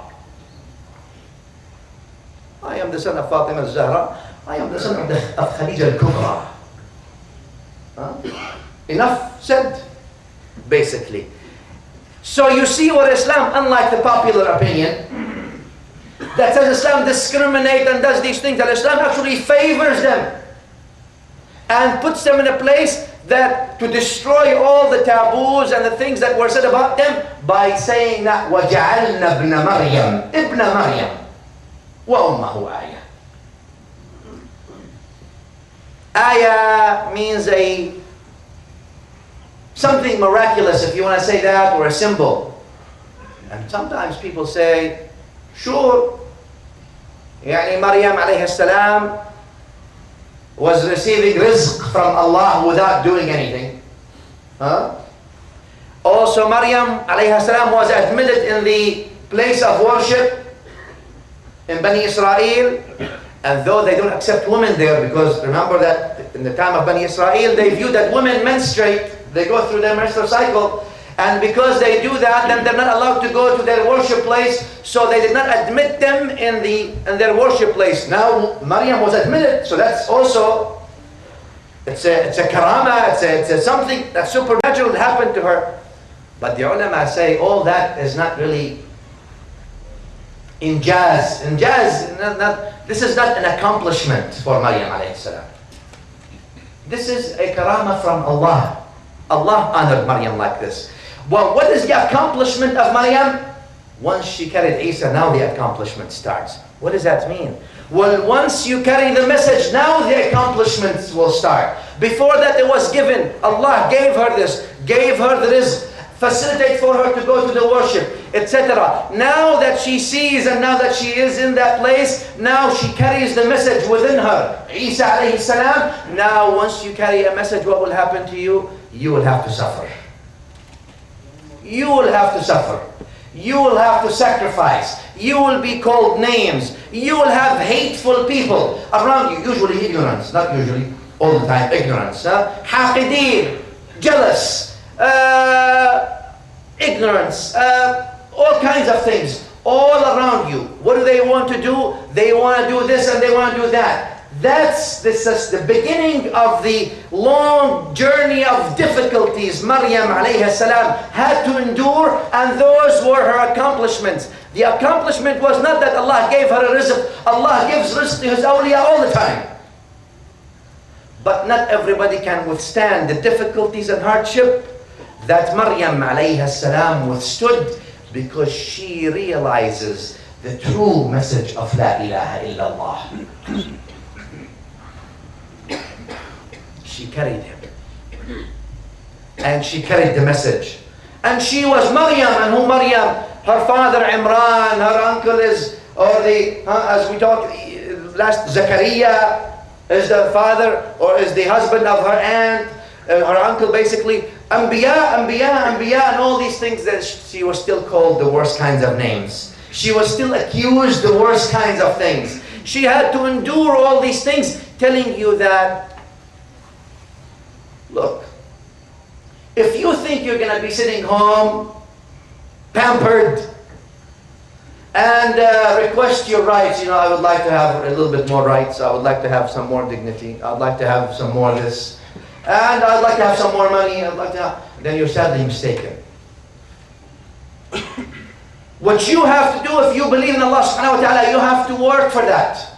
You have to work to attain your level. People, as-sahaba radiallahu ta'ala anhum, when they came to the Prophet sallallahu alayhi wa sallam, they gave everything.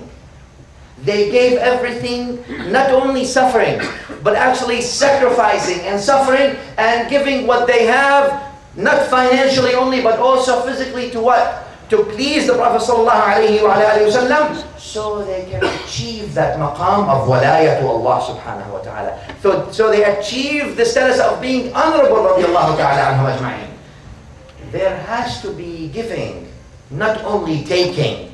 Yani a wali of Allah, so I get rizq and I get admitted in the worship place, but where's what you give? There's always giving, there's not only always taking. Sometimes we understand things as privilege versus obligation, versus responsibility.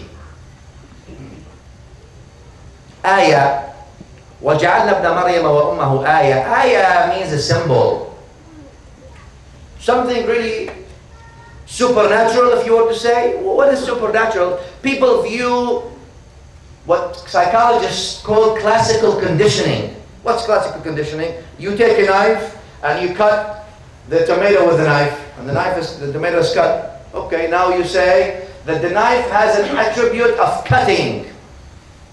Fire lights, you take water and you throw it on the fire, and the fire is put off. You say this is now the fire, the water puts off the fire. Classical conditioning. Yani you think that the water itself, eventually people assume that the water itself has the characteristic to put off the fire, and the knife itself, because of itself, has the characteristic of cutting through. Allah wants us to understand one thing, wants us to broaden our horizon, that look, while things in the world that Allah created happen according to the laws of physics Allah created, but remember who the Creator is. Remember who the Creator is. Therefore, the knife of Ibrahim alayhi salam was not ordered to cut. So when he was trying to slaughter Ismail, the knife was going back and forth, but it was not cutting. Because cutting is not an intrinsic characteristic of the knife. And therefore, the fire of Ibrahim that he was thrown in alayhi salam did not burn him. Actually, it turned its quality into cooling place. And therefore, the water in the ocean where Sayyidina Musa was going through that lost the quality or the characteristics of drowning people, but actually saved him and made it a nice path to go all the way in the middle of the ocean. So basically, that classical conditioning association is broken to realize that you are to look at the one who causes classical conditioning to happen in the first place. Allahu Rabbul Alameen. Allah Rabbul Alameen. He is the one who gave permission to the knife to cut. And He is the one who gives permission to the fire to burn. And He is the one who gives permission to the oceans to drown people. He is the one who gives permission to the sky to rain water upon you. This is all His dominion, Jalla Jalaluh. Do not resort to His creation, but resort to Him.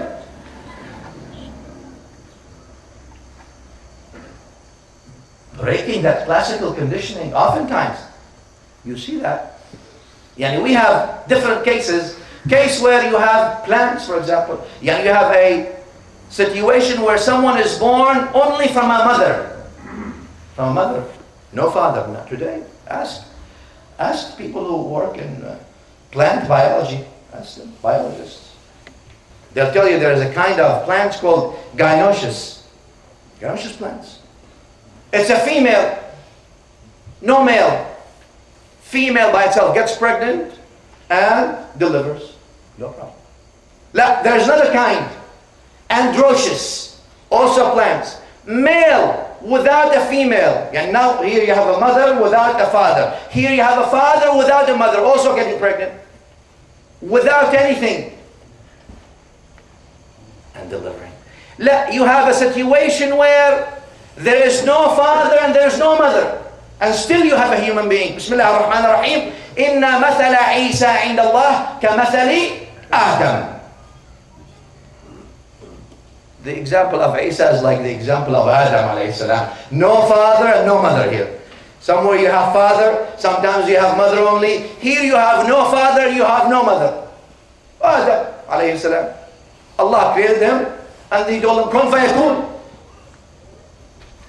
Allah subhanahu wa ta'ala wants us to open our eyes. When you think you are powerful because of your weapons, you think you're powerful because of your might, you think you're powerful because of your money, you think you're powerful because of your position, you think you're powerful because of your health or wealth, etc., or the people around you, because your tribe, because you're all these things. Remember, all these things are things that come and go, and you ought to resort to Allah because He is the one who empowers you in the first place. Don't you see, and all of you know this, you see that, or some people talk about it. You know, there's this person, he's very smart, mashallah, highly educated, intelligent person, genius almost, speaks million languages, 5, 6, 7 languages. And mashallah, in mathematics he knows, in this he knows, in this he knows, still cannot survive and bring loaf of bread to his family. Anything, any business he goes into, goes down. Touches gold, turns sand. There's the other kind, who doesn't know anything. He has never gone to school, does not study anything. But subhanAllah, he touches sand, turns into gold with him. Anything he does, he's making lots of money. And some people say, subhanAllah, I'm studying, I did all these things, and look at him, he's making all the money. The point is not because you still think, because you have this, you are entitled to this. You have to remember, it is because Allah is the one who gives. You have to go back to Allah so He can give you like He gave him. Bismillah ar-Rahman ar-Rahim. Ya ayyuhan nas antumul fuqara'u ila Allah. Allah is the one who gives this. It's not because you're so smart. It's not because you're uniquely unique, which you all are. Yes, it is that a tool. Lakin Allah is the one who gives that unique person his rizq or her rizq. He gives them everything. Therefore now, if you go back to Maryam, فَأَجَاءَهَا الْمَخَاض. Now she is getting in labor. Al-Quran comes, al-Malaika tells her, وَهُزِّي إِلَيْكِ بِجِدْعِ النَّخْلَةِ تُسَاقِطْ عَلَيْكِ رُطَبًا جَنِيًّا. Now, ya Maryam, you don't have to do anything. All you have to do is just push that palm tree next to you, like this, and you will have rizq from it. فَكُلِي وَاشْرَبِي. Al-Quran says, eat and drink. There's food now, there's drink. وَقَرِّي عَيْنَا. And enjoy yourself. Indulge. قَرِّي عَيْنَا. Be happy. Where does the rizq come? Allah. Not because you have the power, not because you have this. It is all but resort back from, escape from the creation to the Creator. Run from the creation to the Creator. فَفِرُّوا إِلَى اللَّهِ. That's the meaning. Inshallah, we'll continue that next week. Sallallahu ala Muhammad.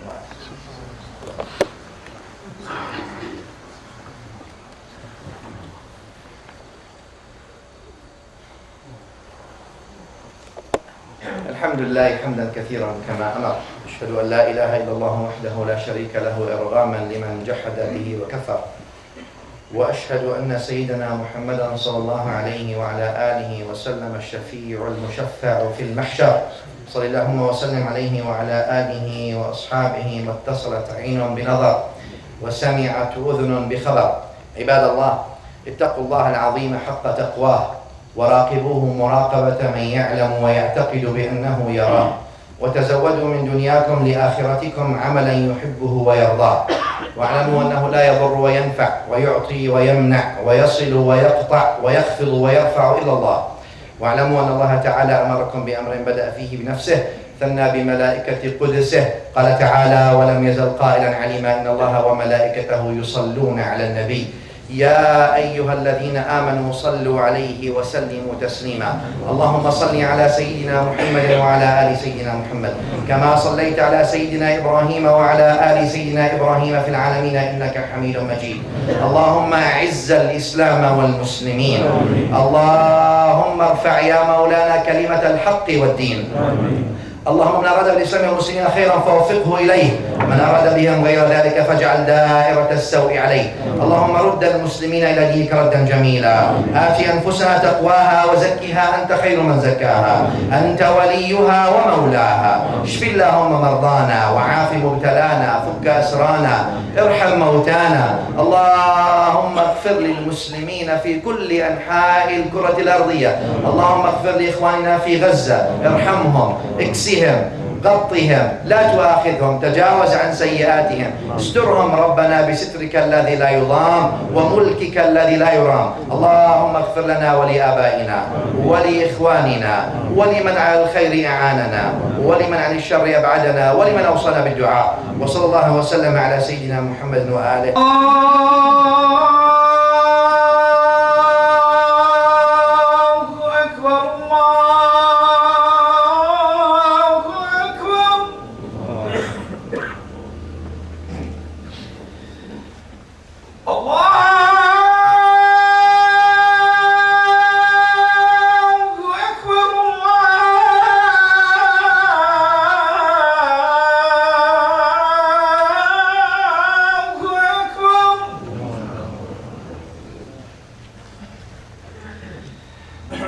أشهد أن لا إله إلا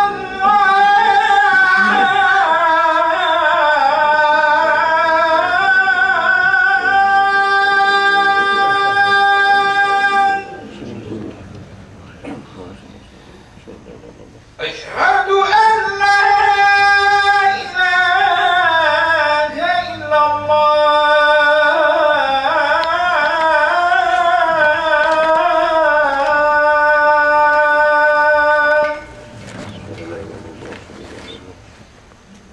أشهد أن محمدًا رسول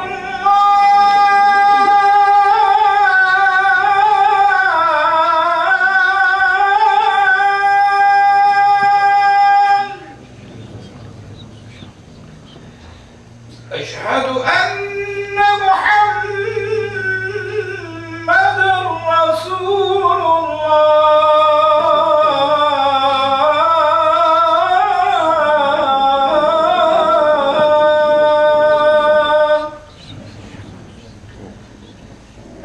حي على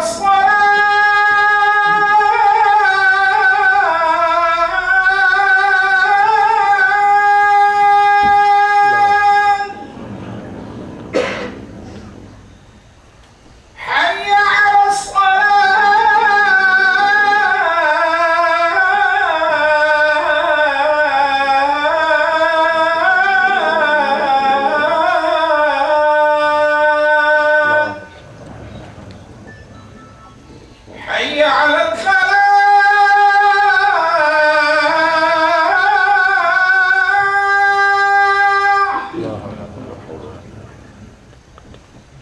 حي على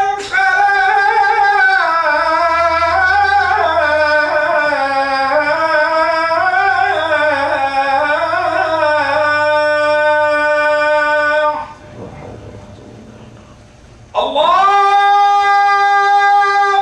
أكبر الله أكبر لا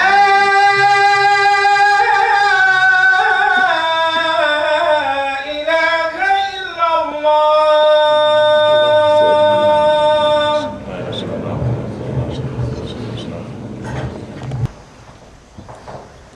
الحمد لله الحمد لله نحمده ونشكره، نستعين به جل وعلا ونستهديه ونستغفره، نعوذ به سبحانه وتعالى من شرور أنفسنا ومن سيئات أعمالنا. من يهد الله فهو المهتد ومن يضلل فلن تجد له وليا مرشدا. عباد الله، أنصحكم ونفسي الآثمة بتقوى الله، أحثكم وإياها على طاعته، أحذركم وإياها وبال مخالفته ومعصيته. أشهد أن لا إله إلا الله وحده لا شريك له، وأشهد أن سيدنا وحبيبنا وعظيمنا ونبينا محمدا صلى الله تعالى عليه وعلى آله وسلم عبده ورسوله وصفيه من خلقه وخليله، أرسله بالهدى ودين الحق ليظهره على الدين كله ولو كره الكافرون. اللهم صل وسلم وبارك وجدد وضاعف وعظم ومجد على هذا النبي الأمين وعلى آله الطيبين الطاهرين، وارض اللهم عن أصحابه أجمعين وعنا معهم برحمتك يا أرحم الراحمين. أما بعد، يقول الله سبحانه وتعالى في المحكم بعد أعوذ بالله من الشيطان الرجيم: بسم الله الرحمن الرحيم: وجعلنا ابن مريم وأمه آية وآويناهما إلى ربوة ذات قرار ومعين. The ayah we talked about last week. We'll be talking about Maryam alayhi salam, and we'll move on from where we left Maryam alayhi salam. As you know, we left Maryam now being pregnant, and Allah says in the Quran al-Kareem, جاءت به قومها تحمله. She came to her people carrying Isa alayhi salam. She delivered Isa, carrying Isa alayhi salam. The first thing the Quran al-Azim mentions that what is the reaction of the people. Now I want remember what we talked about the weeks before. Number one, Maryam bint Imran, a family of scholars, a family of believers, a family of pious people. Not only that, matter of fact, the one who was her guardian, Zakaria alayhi salam, Nabiullah, Prophet of Allah, Zakaria, he is the husband of her aunt, or the husband of her sister, or the two narrations that are there. Not only that, but she was admitted in the worship place of Bani Israel, and that was a place secluded and excluded for females because of her piety, offspring, family, all these things. Not only that, she was witnessed by the Prophet of Allah of his time, Zakaria alayhi salam, of having rizq comes to her from Allah Jalla Jalaluhu. Like this. He comes in, كلما دخل عليها زكريا المحراب وجد عندها رزقا. Not only one time, all the time. Every time Zakaria enters the mihrab, he sees all these good things that Maryam has. That is not the time for it, nor anyone knows. When he asks, she says, هو من عند الله. This is from Allah subhanahu wa ta'ala. Karama from Allah. Witnesses, the whole population witness. But then when she brings Isa, the first reaction of the people, قالوا يا مريم لقد جئت شيئا فريا. Oh Maryam, you have done a grave thing, a grave sin. Indeed. Wait a minute, before, don't you ask where, why maybe? Right away you say you've already committed something grave? ما كان أبوك امرأ سوء. Your father, the ayah continues, your father was not an evil man. وما كانت أمك بغية, and your mother is not a prostitute. How did you get this child? Without any, immediately the accusation. Look at that. Now, what should come to your mind and our mind, we're dealing with the humans. There are often people think that Abu Jahl and Abu Lahab existed and no longer exist.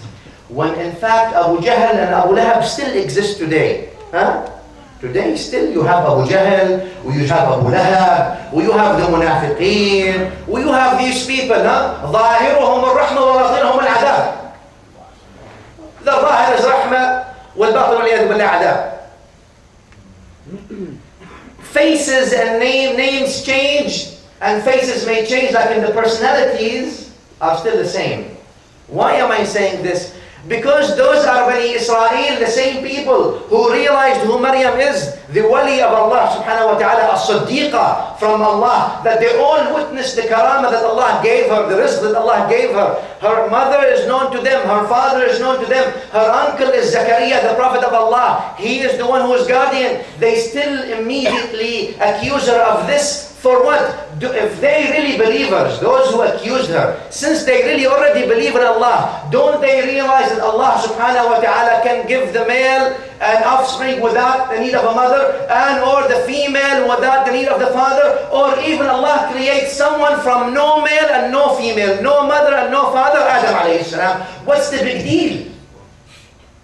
So really it's not a big deal. For if they believed in Allah, they wouldn't have accused her like this. Huh?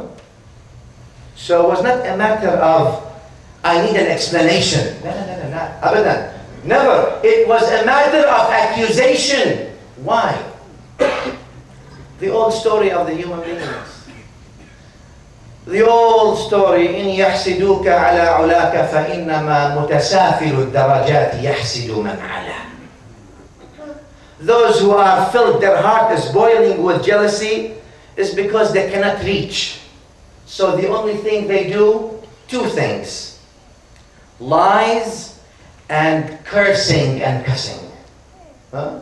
Lies and what? And cursing and cussing. But there's no other weapon. لأنه الشتم والسباب سلاح ضعيف. الساقط. يعني the one who's at the bottom, that's the weapon of them.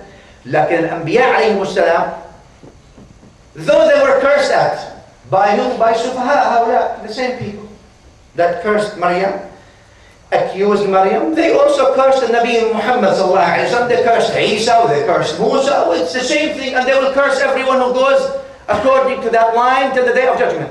Lakin what was the response of the Anbiya and the response of Isa and Musa?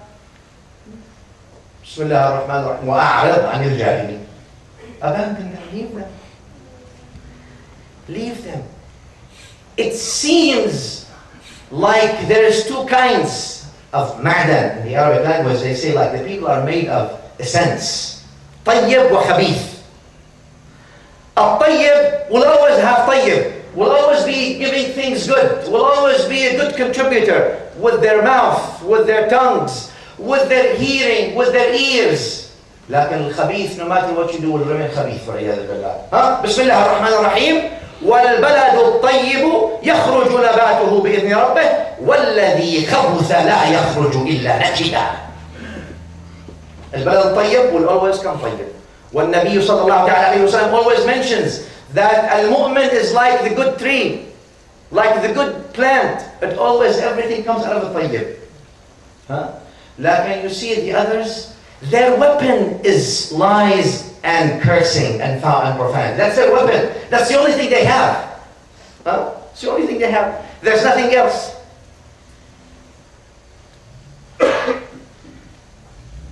You see always these personalities like this. A man comes to Imam Zayn al-Abidin, spits at him. Zayn al-Abidin. Zayn al-Abidin Ali ibn Hussein, where Imam Malik ibn Anas, Imam al-Madinah, says, my eye has never seen someone as pious as Zayn al-Abidin Ali ibn Hussein. Never. Spits on the Imam Zayn al-Abidin. This is what they are. This is what they generate. والخبيث لا يخرج إلا كذا. والذي خبث لا يخرج إلا. The one that's خبث لا يخرج will only come like this. There's no other way. A man, Damiri mentions this actually, في حياة حيوان, if you want to open that up and see. He says a man saw Imam Ali in his dream. Long time after he passed away. Well, you know, Imam Ali was among the people that was cursed. Imam Ali was cursed 80 years. And also, you see the big personalities. As-Siddiq radiallahu ta'ala, Abu Bakr. People still curse him today. Notice. Sayyida Aisha al-Mu'mineen radiallahu ta'ala anha. Still. Amir al-Mu'mineen was also cursed for a long time, Ali. And this man sees Sayyidina Ali in his dream. He says, Ya Amir al-Mu'mineen, what happened? You were the Khalifa, you were this, and now look what they're saying about you. He said in the dream, I told him, go to that poet, Ibn Sayfi, his name. Go to the poet right now, and he will tell you the story. That man who was dreaming, he said, I woke up immediately after this. And I was shocked. And I ran, I remember the dream, and I remember that he told me, go to the poet, his name is Ibn Sayfi, and he will tell you. So I ran in the middle of the night to Ibn Sayfi. I knocked the door. Wake him up in the middle of the night. So he woke him up, he says, what's wrong with you? He says, this is what I saw, I just saw Ali radiallahu ta'ala, karamallahu ta'ala wajha. And he told me to come to you. You have something, he says, I asked him, what happened? Why is these things like this? He says, come to you. He says, that poet, when he saw the man, and he told him the dream, he starts weeping. He says, by Allah, I just finished writing these 3 lines of poetry. I just wrote them right now. He says, what are they? He says, ملكنا فكان العفو منا سجية فلما ملكتم سالت بالدم أبطح وحللتم قتل الأسرى وكم كنا نمر على الأسرى فنعفو ونصفح وحسبكم هذا التفاوت بيننا وكل إناء بالذي فيه ينضح. He says the meaning of the poetry. He says when we ruled, we took care of things. When you ruled, you let blood shed. We freed the prisoners, and you took people prisoners. And we always gave you the good word, and you always gave us the khabith word, in a sense. And this difference between us is enough for us, because everyone is a product of his essence. Watch what comes out of your mouth. وَكُلُّ إِنَاءٍ بِالَّذِي فِيهِ يَنضَحُ. Now, so Maryam carrying him like this, immediately the accusation, but I don't want you to think the accusation were just made up now. No. That jealousy of her maqam, that looking at her like this, that was killing them. They wanted to do something. And now the opportunity came, very nice. Why not use it? So they used it. What do? The first thing? Accuse all these things, and then they run and they want to get rid of the pious people. Who are the pious people? Her cousin Yusuf Najjar. Yusuf and Yaqub Najjar, they accused him. They said, okay, you know what? You were the one who did this. So they went and killed him.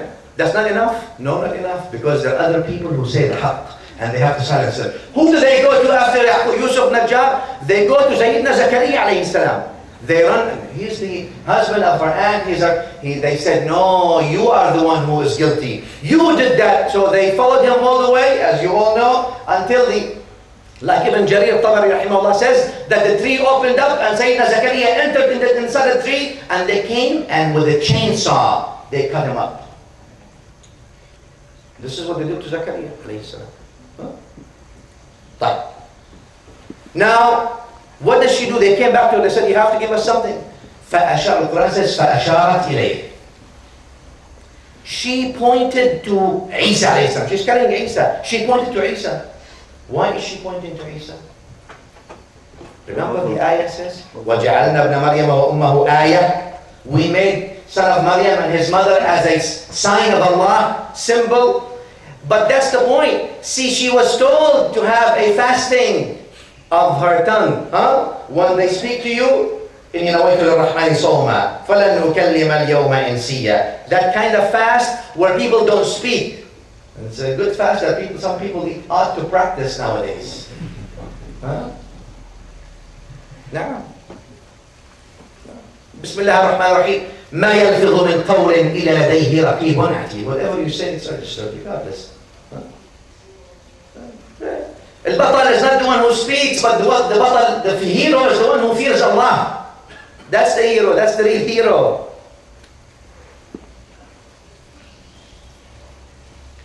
She pointed towards him.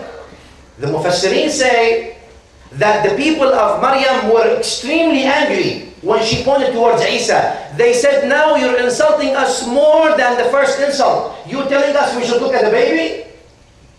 We should get our answers from a baby? فَأَشَارَتْ إِلَيْهِ قالوا كيف نكلم من كان في المهد صبيا. How do we talk to someone who's still an infant? قال إني عبد الله.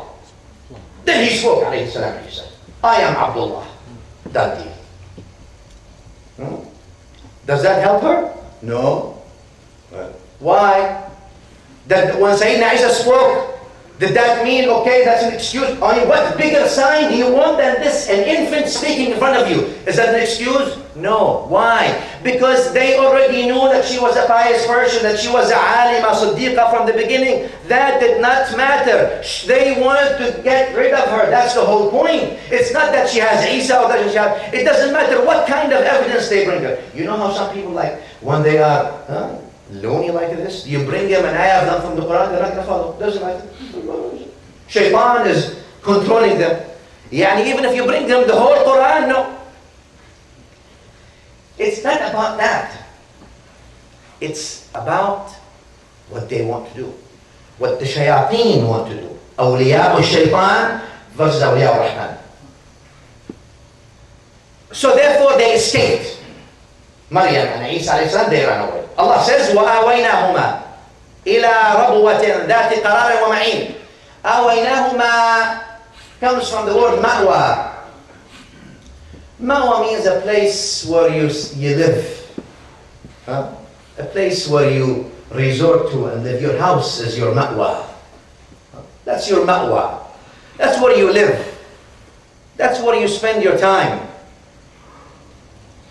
طبعا there are people who, subhanAllah, they have the biggest of palaces, they still don't think that they have right ma'wa. They want a bigger ma'wa, and a bigger ma'wa, and a bigger ma'wa. And then they buy a big home, and because something is wrong, they, this spoils the whole ma'wa, the whole house.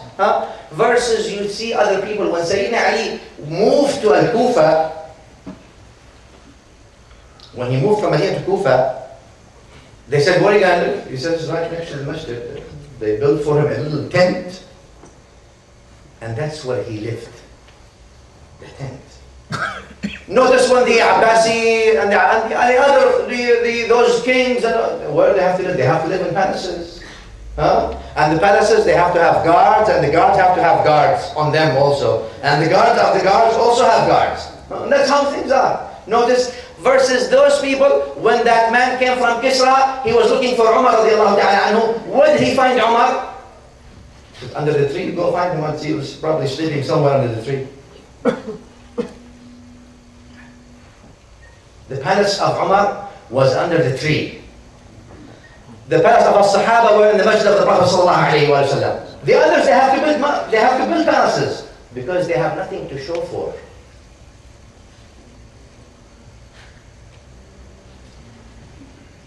The respect is not earned. The respect is obligated by the sword. Anyway, this is the ma'wa. What is the ma'wa? The ma'wa is a place where you live and you are comfortable and safe. That's the ma'wa. It doesn't matter how big it is. It doesn't matter how small it is. A man comes to Sayyidina Ali, by the way, we're talking about him in Kufa, and he bought a house. He says, Ya Amir al-Mu'mineen, please write me the contract of bill of sale for this house I just bought. He says, you want the bill of sale? He says, yes. He says, okay, bring me a pen. Bismillah ar-Rahman ar-Rahim. Ishtara mayyitun min mayyitin. A dead man bought from another dead man. Daran fi baladi al-muznibin. A house located in the city of sinners. وَفِي سِكَّةِ الْغَافِلِينَ. And on the street of those who are ghafils, absent-minded from Allah subhanahu wa ta'ala. That house has 4 limits, 4 boundaries. The first boundary is the death, al-maut. And the second boundary is the qabr, the grave. And the third boundary is the hisab, the accounting. And the fourth boundary, either Jannah or Nar. This is the contract. And then he said, النفس تبكي على الدنيا وقد علمت أن السلامة فيها تبكو ما فيها. لا دار للمرء بعد الموت يسكنها إلا التي كان قبل الموت يبنيها. فإن بناها بخير طاب مسكنه وإن بناها بشر خاب بانيها.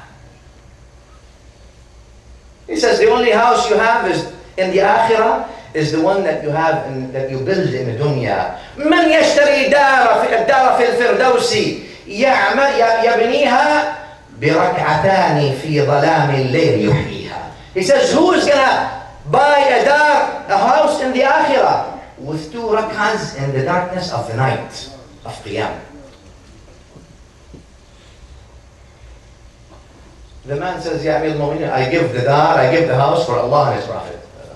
So that's it, after all this.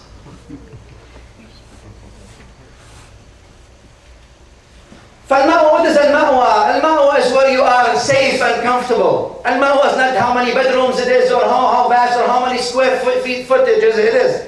المأوى, it could be a small room with the dhikr of Allah subhanahu wa ta'ala. Where the hadith that says, Abu Hurairah mentions the hadith, do not render your homes into graveyard by not mentioning Allah in them. It doesn't matter how big your house is, it can be a graveyard if the name of Allah is not mentioned. Make the mention of Allah, even the small place becomes a big ma'wa. Notice in Surah Al-Kahf, Allah tells the people, فَأْوُوا إِلَى الْكَهْفِ. Go to the cave. The cave becomes ma'wa. يَنْشُرْ لَكُمْ. Allah will spread for you. Sayyid Walid, my father, rahmatullahi ala ruhi al-tahira, used to say in the layman Syrian, بيت العنكبوت كثير عندي موت. Or if you want to translate that, which means it's the house of a spider is more than what a dead man needs. What's the house of the spider? There's nothing in the house of the spider. That's all you need. You're going to go back just like you came. But the ma'wa is also what? فَأَمَّا مَنْ طَغَى. That one who is tyrant. Allah says then, فَإِنَّ الْجَحِيمَ هِيَ الْمَأْوَى. Al-Jahim will be the house. Those who become tyrants and zalimeen. And then Allah says then, وَأَمَّا مَقَامَ رَبِّهِ وَنَهَى النَّفْسَ عَنِ الْهَوَىٰ. For those who fear the maqam of their Lord and they forbid themselves from deviating after shaitan, فَإِنَّ الْجَنَّةَ هِيَ الْمَأْوَى. Al-Jannah becomes the ma'wa. Which house? هذا المأوى. Which is the ma'wa? بسم الله الرحمن الرحيم. يا أيتها النفس المطمئنة ارجعي إلى ربك. Oh, comfortable soul, go back to your Lord, because that is your ma'wa.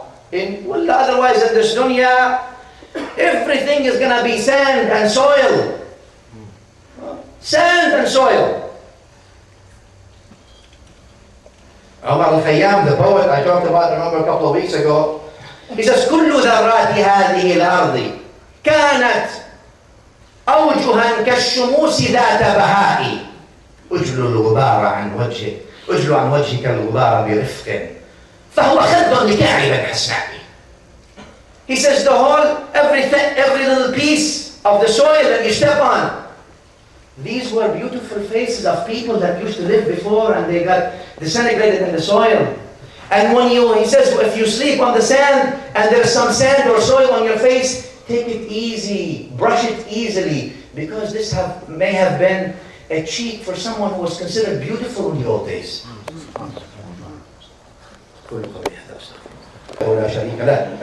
إرغاما لمن جحد به وكفر. أشهد أن سيدنا محمدا صلى الله عليه وآله وسلم الشفيع المشفع بالمحشر. اللهم صل على سيدنا محمد وعلى آله وأصحابه أجمعين. وأويناهما إلى ربوة. ربوة in the Quran, المأوى we know أوينا. ربوة means a place that's raised, يعني a hill. ربوة. العلماء have different opinions. Where is this ربوة? Some people say في القدس, Jerusalem. Some people say لا في الشام. في دمشق كانت ربوة. Some people say لا, some مفسرين يعني I say when I say people علماء مفسرين, they say في الرملة, also في أرض فلسطين. Also في فلسطين. And we talked about Palestine the other day, the last week and this week, and I urge you still to continue to make dua for those people. Just because the bombing of Gaza started, the suffering, just because the bombing of Gaza finished or stopped, but the suffering has not finished or stopped. So please help in every peaceful, legal way possible you can. Make dua, continue to make dua. Instead of talking about who said who, make dua for them. May Allah subhanahu wa ta'ala bless those among them who were martyred, and may Allah subhanahu wa ta'ala give those covers who lost their covers, and may Allah subhanahu wa ta'ala give them and strengthen their iman. آويناهما إلى ربوة, الربوة where it is, it doesn't matter. في بلاد الشام, whether it's in Palestine or Syria, whatever it is, that ربوة, like Allah says, ذات قرار ومعين, that ربوة, that place has قرار ومعين. قرار استقرار. There is comfort and peace that in that place we sent them to. And there's ma'in, there's water and fruits. What Allah is telling us is, look, and I talked about this briefly, and I'll just mention this and finish with this. If you are with Allah subhanahu wa ta'ala, Allah will take care of you. It doesn't matter who is against you. He will put you on a hill somewhere nobody knows, and He will give you water and fruits and food to live. As long as He created you, He will support you and sponsor you. That's the bottom line. أنا إن عشت لست أعدم قوتا وإن مت لست أعدم قبرا. Like the poet says. He says, if I live, Allah will not leave me without food. And if I die, Allah will give me a grave. This is life. Like, the point is, where do you stand in this life? With which kind? And what do you do for what you're supposed to be doing? Be with Allah subhanahu wa ta'ala and don't worry about the rest. For Allah will give you then rizq. And Allah will take care of you. And Allah is the one who gave the rich one wealth and who gave the poor one wealth. Ask Him, don't ask the one who gave the rich one, metaphorically speaking.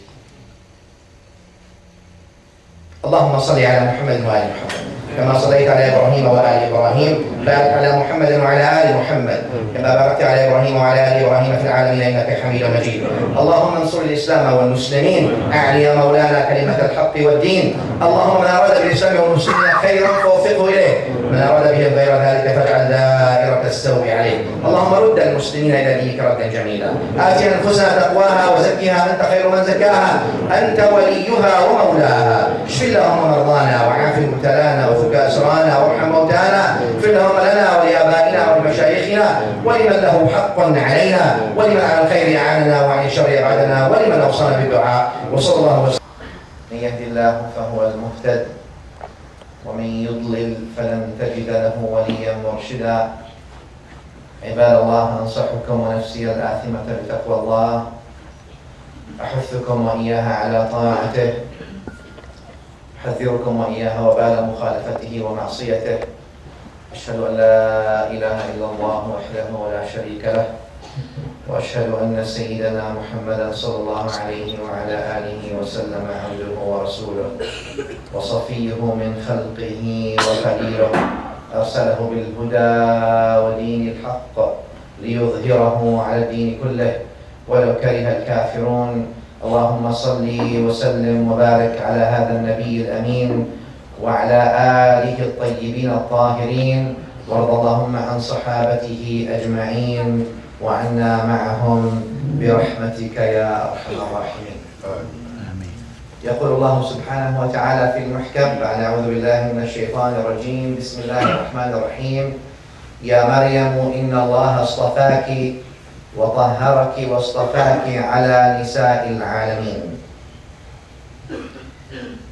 This is a continuation of the last 3 weeks or 4 weeks now. We're talking about Maryam alayhi salam, the mother of Isa, or as in English it's called Jesus. We talked throughout the whole past few weeks about the specifics of how things happened with Maryam and where did things go, and took some lessons from it. Here Allah subhanahu wa ta'ala says, Ya Maryam inna Allah astafaki. Oh Maryam, Allah has chosen you. I remember when I said before, I said there is 2 ways in the Arabic language to express being chosen. Being chosen from or being chosen over. And being chosen over then, ala, gives her not only that she has been chosen to be that special person, but that is that she has attained a high level of spirituality and piety. Over. But there's many lessons actually that we can take from the events of Maryam, where the Quran al-Karim talks about Among them is the restoration of the position of women in society. What does that mean? We talked about this, where people used to degrade them, put them in the back, they don't count. They would even not want to call themselves, I am the son of such and such, calling their mother, or even mention, etc. Al-Quran comes to say, Ibn Maryam, the son of Maryam, trying to emphasize the point that Maryam alayha salam is actually a pious woman, and one ought to remember that a woman is equal to man, and actually a woman can actually rise and arrive at a position that the vast majority of humans cannot even reach, like Maryam alayhi salam. And there's nothing to stop her. The reason for that is because people in the old days, still you all know that always truth and religions use faith system. They suffer culture restrictions. Whatever it is, doesn't matter regardless of what culture it is. People try to impose their own ways on things. Lakin, before that, they would forbid females from even attaining any level in the places of worship. Before Islam even. No, this is not for women. This is for men only. Al-Quran Al-Karim comes to say, wait a minute, Maryam is at the level almost of a level of that, like I said, some people said prophecy. It is the level of wilaya of Allah, the highest level of piety to Allah subhanahu wa ta'ala. What do you think? Who told you you can restrict some of the creation of Allah subhanahu wa ta'ala from reaching what Allah subhanahu wa ta'ala rightfully gave them?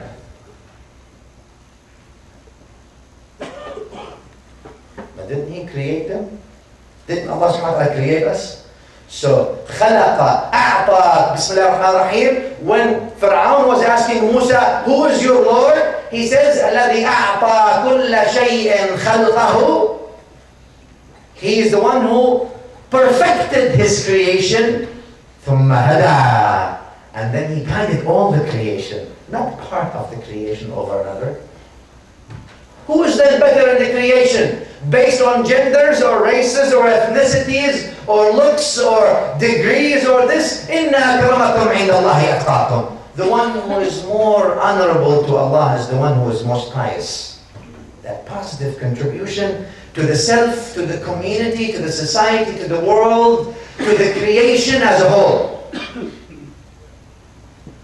Not only that, Al-Quran Al-Karim, look how Al-Quran Al-Karim, when Allah subhanahu wa ta'ala honored Maryam, Al-Quran Al-Karim, the only woman, the only female with her name explicitly mentioned in the Quran, only Maryam alayhi salam.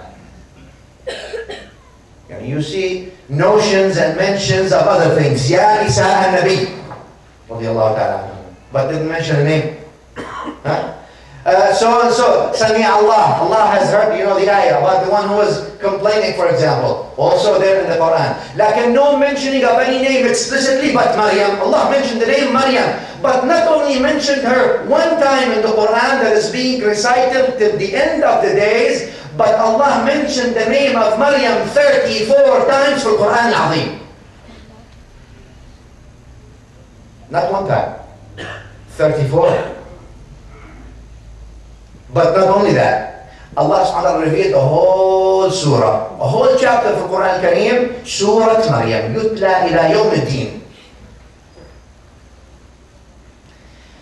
It is because we have sometimes to understand how we can try to put what we think ahead, or what not we think, what we want to do, or what is right ahead.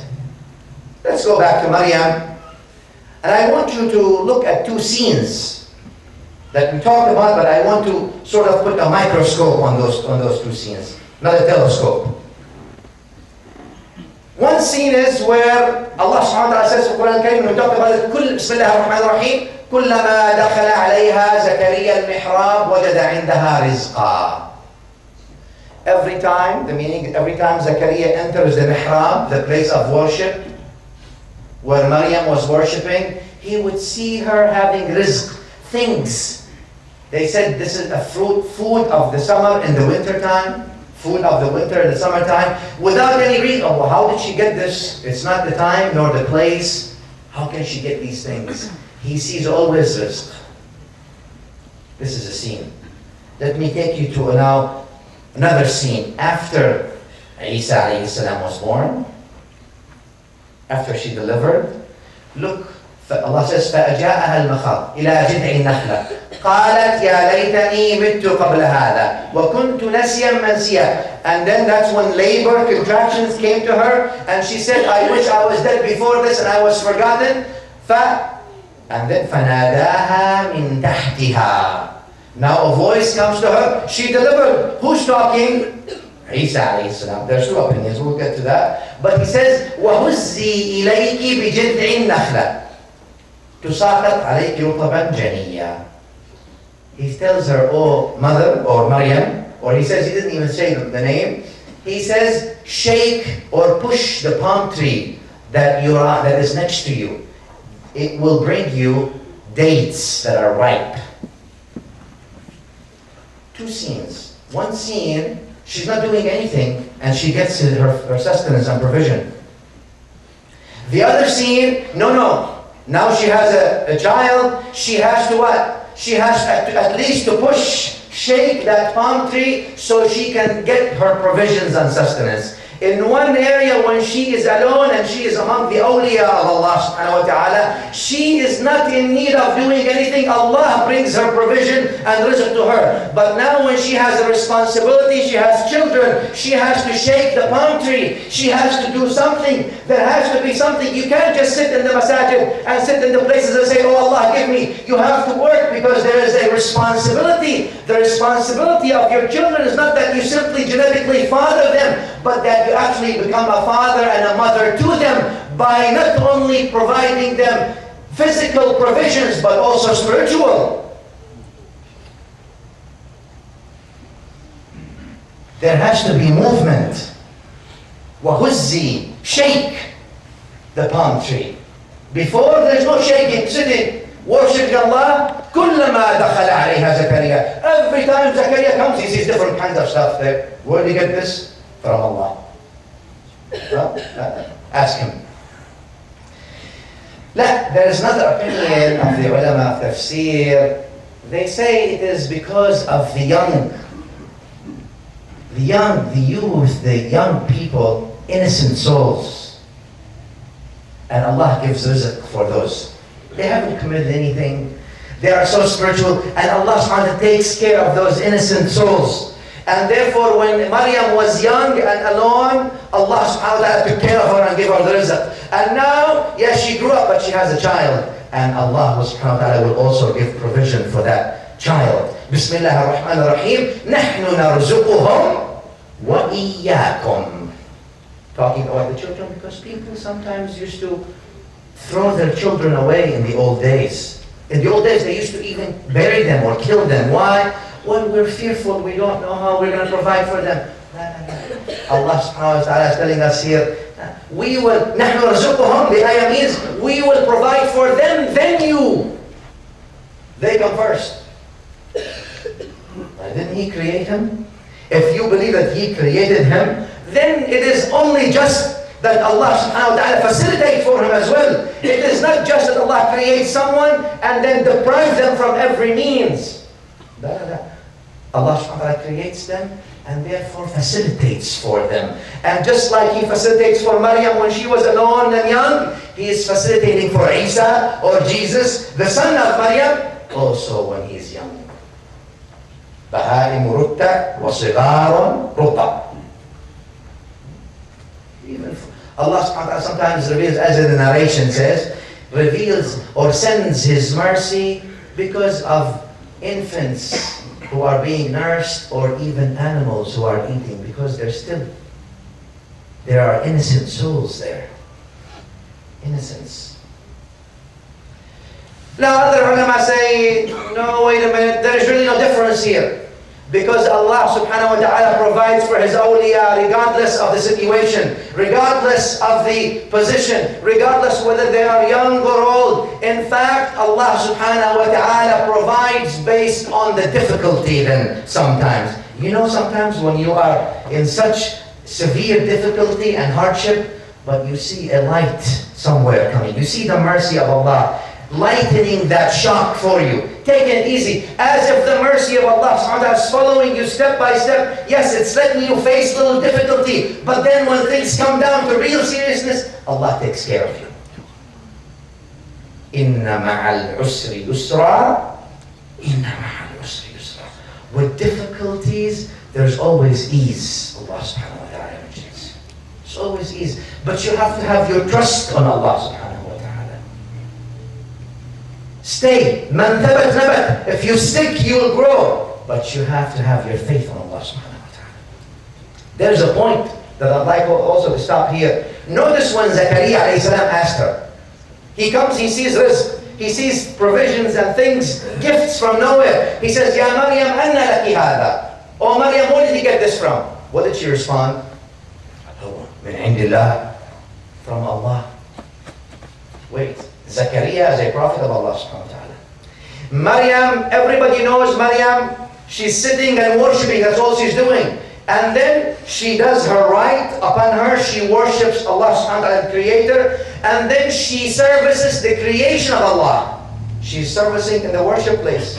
Look at that. Look at the role model of servicing the creation and servicing the Creator by worshiping Him. And servicing the creation by giving them the service that Allah wants you to do, by positive contribution to that community and that society that she's in. These two things. She's doing that the whole time. There's no place for sinning. She's among the awliya of Allah, the pure, the purified. But then when he asks her, how did he get this? I mean, I understand. How did he get this? She didn't say, well, you know what do you think I've been doing for the past 10 years? I've been worshipping only. I mean, this is all we do. That Allah gives me something. I mean, because some of us, we start going to the masajid a couple of times and grow up here and think, I have a right. Why does Allah treat me like this? I've been praying. That businessman mentality with Allah subhanahu wa ta'ala. Because we want to subjugate Allah subhanahu wa ta'ala to our thinking. Some people, we're not talking about us, I'm talking metaphorically when I say these things. She didn't say, look, you know, day and night I've been worshipping, so this is karama, supernatural things. Allah subhanahu wa ta'ala spiritually aids His pious creation. No problem, what's wrong with that? Or she didn't say, you know, what do you think, Zakaria, you're the only one who has this closeness to Allah. I'm also, you know, like when people say, you think you're the only one like that? There are other people as well, you know. At least, you know, I'm also there. She says, Huwa min indillah.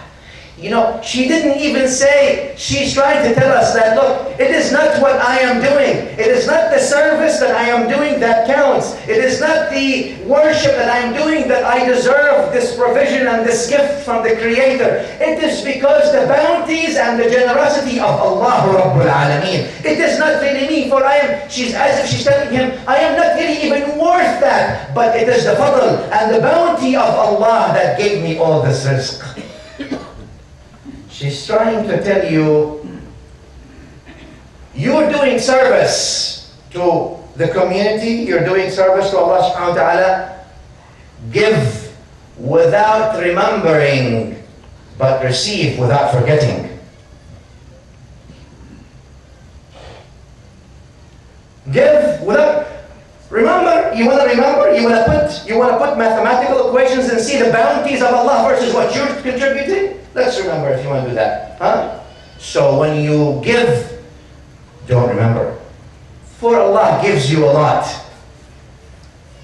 And when you receive, don't forget. She's trying to tell us, give without remembering and receive without forgetting. So when you receive and you know you're receiving from who are you receiving? Because I am this, and I did this, and I worked, and I established this center, and I established that, and I am so knowledgeable, and I am so brave. No, it is because of the tawfiq of Allah for you to do so. It is the facilitation of Allah subhanahu wa ta'ala with you to be like this. Therefore, Ibn Ata'Allah Secondary rahimahullah ta'ala said, إِذَا أَرَادَ أَن يُظْهِرَ فَضْلَهُ عَلَيْكَ خَلَقْ وَنَسَبَ إِلَيْكَ. If He wants to show the meaning of this, if He wants to show His bounties on you, Imam ibn Ata left secondary in Alexandria, Egypt, buried. The student of Abu Abbas al-Mursi, radiallahu anhu, was the student of Abu Hassan Shadid. He says, إِذَا أَرَادَ أَنْ يُظْهِرَ فَضْلَهُ عَلَيْكَ, if Allah wants to show His generosity upon you, خَلَقْ, Allah will create, وَنَسَبَ إِلَيْكَ, and will attribute to you. He will make you a scholar and He will attribute knowledge. People attribute knowledge to you, but who gave you the knowledge? He will make you generous, facilitate for you to be generous. But who is the one who gave you to start with? Allah. So this is, He creates and then allows the attribution to you like that. But those who are smart realize the answer is هُوَ مِنْ عِنْدِ اللَّهِ. It is from Allah. إِنَّ اللَّهَ يَرْزُقُ مَنْ يَشَاءُ بِغَيْرِ حِسَابٍ. It's not me. Let's move on a little bit. Another scene I want to shed some light.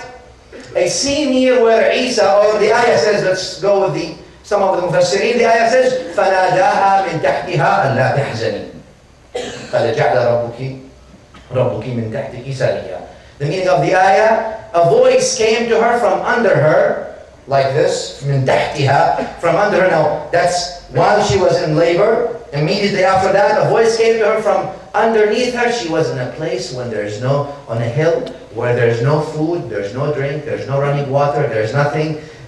And the voice told her, لا تحزني, don't be sad, for Allah has put now around you a running river, and then shake the palm tree, وَهُزِّي إِلَيْكِ بِجِذْعِ النَّخْلَةِ, and then it will drop on you those ripe fruits, ripe dates. فَكُلِي, eat and drink from that water and be comfortable. There's a point here. The point here is that, number one, some of the ulama say the one who told her is Jibreel. Jibreel told her, the angel, he told her to do this. Now, other ulama say no. The ulama of tafsir say, actually this is Isa alayhi salam. After she delivered him, immediately he told her, don't be sad, لا تحزني, and Allah put under you this river running, قد جعل ربك تحتك سريا وهزي إليك, and shake the palm tree, oh mother, it will drop on you that nice ripe fruit, so eat and drink and be comfortable. There's a point here, 2 points I mentioned, and there are many points actually. Number one, that Allah revealed some of the ulum of ghaib, unseen, to Isa alayhi salam, while he's an infant. Why? Well, how does he know if she shakes the palm tree, it will drop dates? Allah revealed for him. Just tell her she shakes the palm tree, and then what will happen is that those nice grapes will drop. Number one, notice, even though Isa alayhi salam was still an infant, but Allah gave him this knowledge of the unforeseen. Number two, we can move from this point to say that actually Maryam was a wali of Allah subhanahu wa ta'ala, among the awliya, the pious creation of Allah, and Isa was a nabi. Why? For he's teaching her what to do. He's telling her what to do. Notice when he goes after that he says, فَإِمَّا تَرِيَنَّ مِنَ الْبَشَرِ, when you see, if anyone sees you, tell them, إِنِّي نَذَرْتُ لِلرَّحْمَنِ صَوْمًا. Tell them I am fasting from speech today. I am today no longer talking. Who's telling her that? Isa, her infant son who was just born, is given instructions to his mother of how to say and how to do when people talk to her. Look at that. The knowledge that Allah subhanahu wa ta'ala reveals to His anbiya. So since he's teaching her, he's the Nabi and she's the wife of Allah. Like we can always talk about exceptions, Khidr wa Musa, and just keeping that, and we're just exploring the options. This is there. Now, we move on now to another situation and scenario where you see Allah says on behalf of Isa alayhi salam, وَهُزِّي إِلَيْكِ بِجِذْعِ النَّخْلَةِ. Shake the palm tree next to you, or mother. I want to stop here for just a minute. Number one, why is Allah saying وَهُزِّي? Touch, shake the palm tree. As if Al-Quran and Isa alayhi salam and Maryam, the whole point, the whole scenario wants to tell us something. that there is barakah in the touch of the awliya and the anbiya. There's that barakah, there's that blessing and spiritual power when the awliya and the prophets and the anbiya and the pious people touch things. And therefore, by simply Maryam alayhi salam touching her honorable hand to that palm tree that was dead, the shaft of the palm tree is rendered now fruitful, and then since it is fruits down onto Maryam, simply the touch. Therefore you see hadith sahihain في البخاري ومسلم عن عائشة رضي الله عنها, she says when the Prophet ﷺ fell ill, I would take his own hand and put it on him, رجاء barakatiha, seeking the barakah of the hand, of the touch of Rasulullah sallallahu alayhi wa sallam. For those people who still are in that physical 1 + 1 = 2, that is true. But don't restrict yourself to one dimension. Remember, there's a spiritual dimension. Sayyidah Aisha's hadith sahih. Raja'a barakatiha, she says, I'm seeking the barakah of the hand of Rasulullah sallallahu alayhi wa sallam. لو مست يده عودا سلوبا لاكتسى ورقا ولو دعا ميتا في القبر لباه, the poet says. If his honorable, he says about Prophet ﷺ, if his honorable hand touched a bare tree that was dead, it would simply immediately turn rendered green, and if he was to call on someone who's dead, he would rise up and reply to him.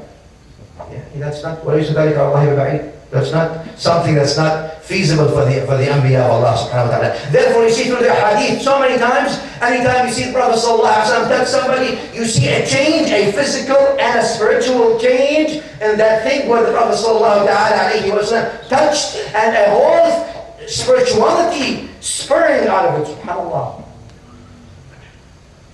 That's another topic. وَهُزِّي إِلَيْكِ بِجِذْعِ النَّخْلَةِ. Notice how the Quran says, shake the palm tree. Number one, jid'a in the Arabic language means the shaft of the tree that's head is cut. جُذِعَ رَأْسُهَا. There's no head. That, in other words, it's a dead tree. But by simply touching it, then that tree not only becomes no longer dead, without water, now it's irrigated spiritually. It turns green. Not only it turns green, but actually now تُسَاقَطْ عَلَيْكِ رُطَبًا جَنِيًّا. Rutab means fruit. Now without fertilization, because the palm tree requires fertilization, as all of you know, those of you who are in that business. No, but without fertilization, the palm tree would bear fruits now, would bear dates. Now, not only that, the dates require no time for them to become ripe. Al-Quran says, Janiya. Janiya means they're ready to drop and be eaten. The whole scenario happens in just a split second. What is Allah subhanahu wa ta'ala telling us here? Among many things. Look. Just so you can see. Just like Maryam alayhi salam was pregnant and bared Isa alayhi salam in her wombs, and then without fertilization, and she delivered him like this all in 1 second. Look at the palm tree. And she, by simple touching of her, that palm tree was rendered alive again and heard and had fruits without fertilization of the palm tree, and the fruits also were delivered all the way down so they can ready to prosper and go. This is the same example. This is a creation of Allah, and this is a creation of Allah. What's the difference here?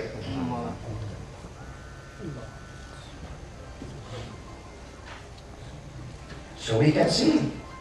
We don't simply be like, say, interact with the Quran al-Karim when we read. أقول قولي هذا وأستغفر الله.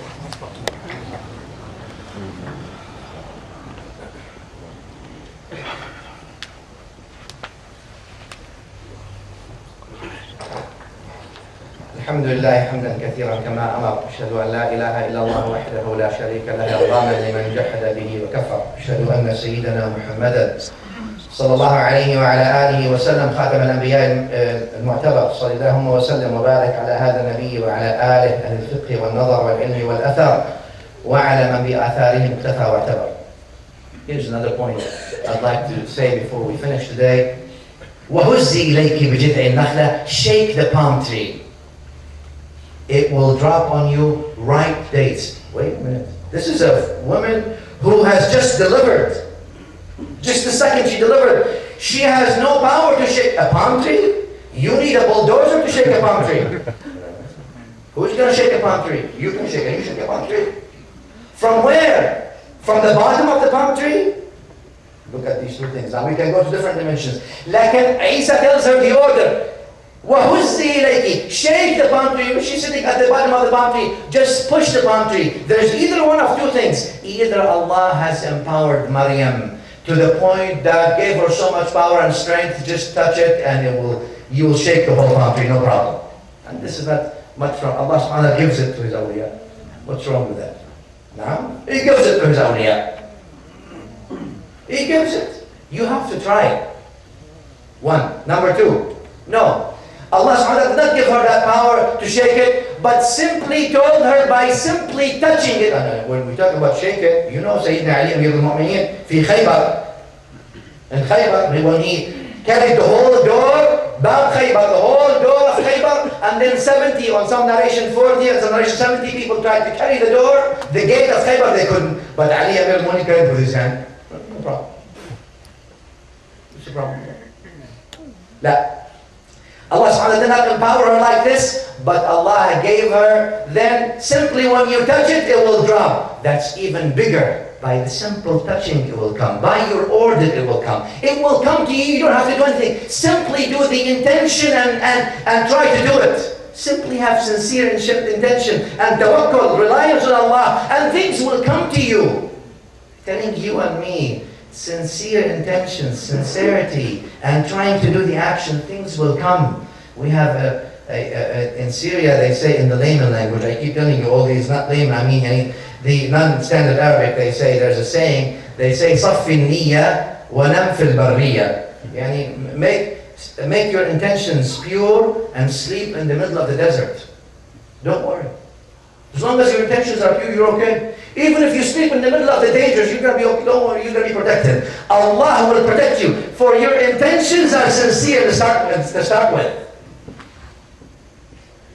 The last thing is, He's telling her, Isa alayhi salam is telling her, don't worry, and وَكُلِي وَاشْرَبِي وَقَرِّ عَيْنَا, eat and drink and don't worry. Yes, that is, she's relieved because now she sees that her own, she knows that the dream came to her in the beginning and all these things, and she had received the order of Allah subhanahu wa ta'ala, and now even the baby can speak and tell her. Do you think all that was an excuse for those who claim religiosity? He spoke in front of them. An infant speaks to all these people supposedly who are religious at that time. Was that an excuse? No. They couldn't debate anymore. As usual, right? They can't debate haq with the batil. That's it, haq. But they go back and they gossip.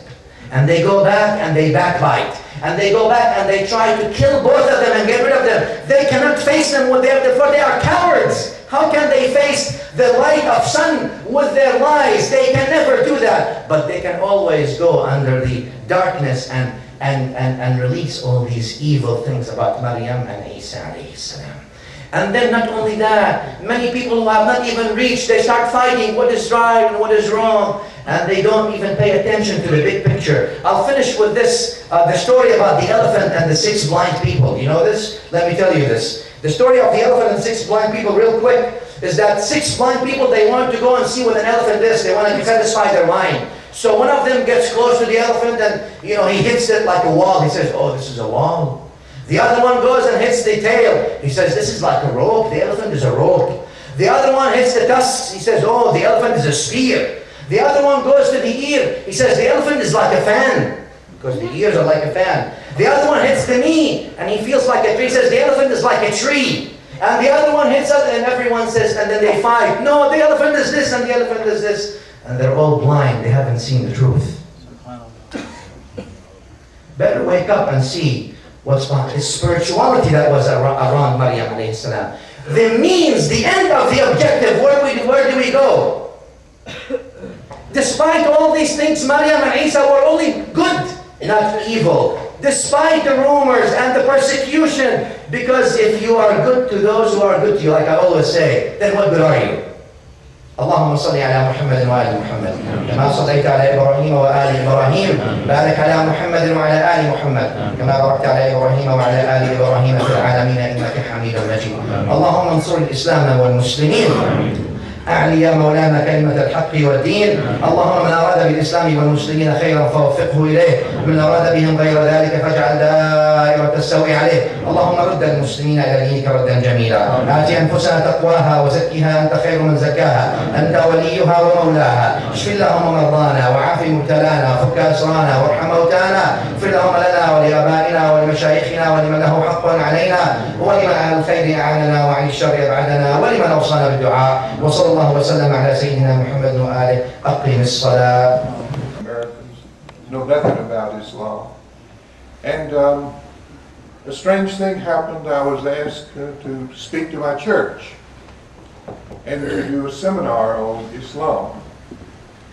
And so we did 4 Sunday evenings on understanding Islam.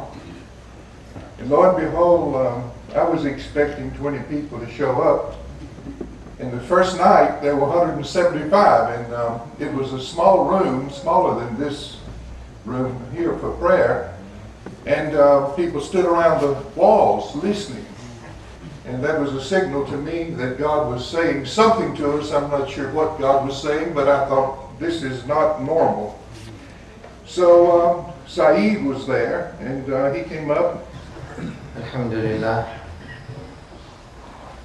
الحمد لله نحمده ونشكره نستعين به جل وعلا نستهديه ونستغفره ونعوذ به سبحانه وتعالى من شرور أنفسنا ومن سيئات أعمالنا. من يهد الله فهو المهتد ومن يضلل فلن تجد له وليا مرشدا. عباد الله، أنصحكم ونفسي الآثمة بتقوى الله، أحثكم وإياها على طاعته، أحذركم وإياها وبال مخالفته جل وعلا ومعصيته. أشهد أن لا إله إلا الله وحده لا شريك له، وأشهد أن سيدنا وحبيبنا وعظيمنا ونبينا وشفيعنا محمدا صلى الله عليه وعلى آله وسلم عبده ورسوله وصفيه من خلقه وخليله، أرسله بالهدى ودين الحق ليظهره على الدين كله ولو كره الكافرون. اللهم صل وسلم وبارك وجدد وضاعف وعظم ومجد على هذا النبي الأمين وعلى آله الطيبين الطاهرين، وارض اللهم عن أصحابه أجمعين وعنا معهم برحمتك يا أرحم الراحمين. أما بعد، يقول الله سبحانه وتعالى في المحكم بعد أعوذ بالله من الشيطان الرجيم: بسم الله الرحمن الرحيم. وإذ يرفع إبراهيم القواعد من البيت وإسماعيل ربنا تقبل منا إنك أنت السميع العليم. The ayah is في Surah Al-Baqarah. Allah subhanahu wa ta'ala described to us Ibrahim wa Ismail in this ayah. And Allah says, وَإِذْ يَرْفَعُ إِبْرَاهِيمُ الْقَوَاعِدَ مِنَ الْبَيْتِ وَإِسْمَاعِيل. When Ibrahim, the meaning of the ayah, when Ibrahim alayhi salam is raising the pillars of the home, of the house, the Kaaba, Al-Haram al-Sharif. When he's raising, يَرْفَعُ الْقَوَاعِد means raising the pillars of the house. With Ismail, both of them are raising the pillars of the house of Allah. And then after they're done, they said, رَبَّنَا تَقَبَّلْ مِنَّا إِنَّكَ أَنْتَ السَّمِيعُ الْعَلِيمُ. طبعا, all of us know that Al-Bayt Al-Haram or the Al-Kaaba Al-Musharrafa, on both narrations, it's actually some narration says that Al-Kaaba all came from Al-Jannah. Or some narration says Al-Malaika built it before Adam. Al-Malaika alayhim salam built Baytullah al-Haram before Adam came. Lakin the majority of the Mufassirin, they say that Adam alayhi salam is the one who built it. So Adam was the first one, our father Adam, was the first one to build the Baytullah al-Haram, or what we call Al-Kaaba. في مكة. Of course, as you know then, the Anbiya came after Adam. Adam made Hajj to Al-Kaaba. And when a person comes and asks a question and says, who shaved Adam's hair when he finished Tawaf? What? Al-Malaika shaved it. And some people like it. We have to, Islam always wants us to inquire about things that are beneficial to us. Things that we can apply in our daily life. How can we change to follow Islam? Not how we can change Islam so it follows my desires and, who did this? Who cares who did this? Are you going to be accountable for who shaved Adam's salam's head when he finished Tawaf and Sa'i? Allah sends him a barber. The one who sent the Kaaba sends him a barber. What's the problem with that? La ilaha illallah. Like people are like that all the time. You know how that is. And Islam wants us to modify our behavior. I know these are mistakes, dear brothers and sisters. You are not infallible, nor am I. We all make mistakes. And the point is not to keep falling in those mistakes all the time, but to benefit and recover. Now, يرفع إبراهيم القواعد من البيت. Number one, it means that Adam or Ibrahim, or let's go back to after Adam a.s. came and built the Kaaba, established the Kaaba, then Nuh alayhi salam came. Nuh, when he came alayhi salam, as you know, there was the flood. And many of the ulama go to say then the Kaaba was then covered with the flood and done. But the remainder, there are the essence of the Kaaba. The stones upon which the Kaaba was established, they were always there. Therefore, when Allah talks about Ibrahim, He does not say when Ibrahim built the Kaaba. No. The meaning of the ayah is when Ibrahim raised the pillars of the Kaaba. How do you raise pillars? Except if there is a foundation already. The foundation was already there. وَإِذْ يَرْفَعُ إِبْرَاهِيمُ الْقَوَاعِدَ مِنَ الْبَيْتِ. يَرْفَعُ الْقَوَاعِد. القواعد موجودة. The bases are already there. Like he establishes the base, or he establishes the house of Allah subhanahu wa ta'ala. I would like to stop here for a minute, because there is a point that I'd like to shed light upon. Establishing or building the house of Allah. Ibrahim, Allah subhanahu wa ta'ala described him, wa Ismail. Building the house of Allah subhanahu wa ta'ala. Lakin it seems that we always restrict the building of the house of Allah with putting bricks over bricks and building a wall and building a place of worship. This is what oftentimes people building the house of Allah. Lakin actually, if we go dig a little bit deeper in the meaning of building a house, the first requirement to build a house is that you build people who live in the house. Now, if you have no people who live in the house, what is the house for then? Therefore, the building really of Ibrahim alayhi salam, or establishing, raising the pillar of the house of Allah subhanahu wa ta'ala, let's take it on two levels. On a spiritual level and on a physical level. A physical level of putting bricks over bricks to build the Kaaba, but then on a level of educating the people, of teaching the people, of raising the people, of bringing the people to understanding, of actually teaching civilization to people, of telling people how things are truly in reality, giving the haqa'iq and the knowledge to people. This is really raising the house.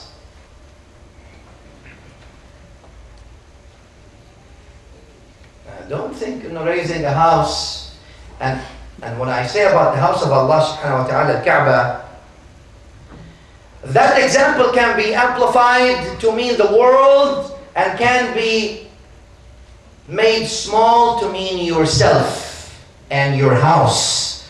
When you establish your house, you ought to make sure before you try to build a new house, to build the personalities of the people who are going to live in the house.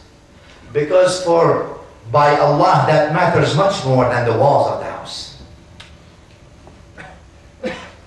That was the job of the Anbiya, in matter of fact. Sometimes, though we restrict the building of the masajid and the house of Allah, Baytullah al-Haram, to the building of the blocks, and putting blocks and bricks over each other. Lakin really the job of the prophets was not that actual building, but it was the building of people. And that is the toughest job. The toughest job that you can do actually is to try to build people. Why?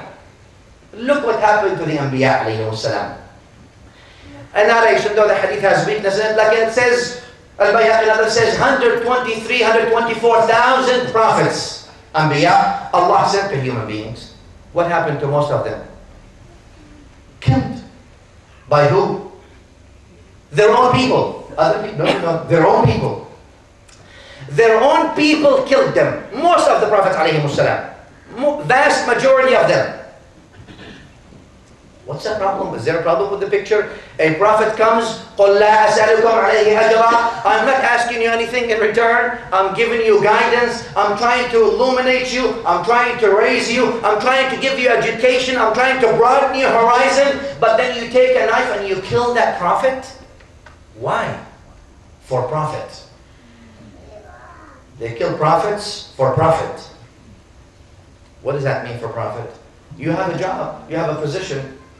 If the prophet comes and your position contradicts, then your position is going to go. So you got to kill him for profit. You have a business that basically makes money off of the suffering of people. And if the prophets come and tell you the truth, then your business will be closed and will be shut down. So you have to do all these things for profit, not for the prophet. Therefore, you see Ismail alayhi salam. Why I'm saying this, because today we're still in Muharram, and I remember what Allama Iqbal, Sha'ir al-Pakistani, Muhammad Iqbal, and even the Arabs think some, because he wrote in Arabic, Persian, and Urdu, so they changed some of his nice poetry into some songs like we usually do. We take anything good and we make it songs and we sing and dance on it, but we forget to think about the meanings of it at least. Let alone to go back to other things. Anyway, he has a poetry about the Kaaba. And he says, it is in Urdu, he says, غَرِيبُ دَرْسَاوُ رَنْجِينْ هَي دَسْتَانِ حَرَمْ. He says it's amazing. Simply and colorful, the story of the Haram of the Kaaba. نهاية إسكي حسين ابتداها إسماعيل.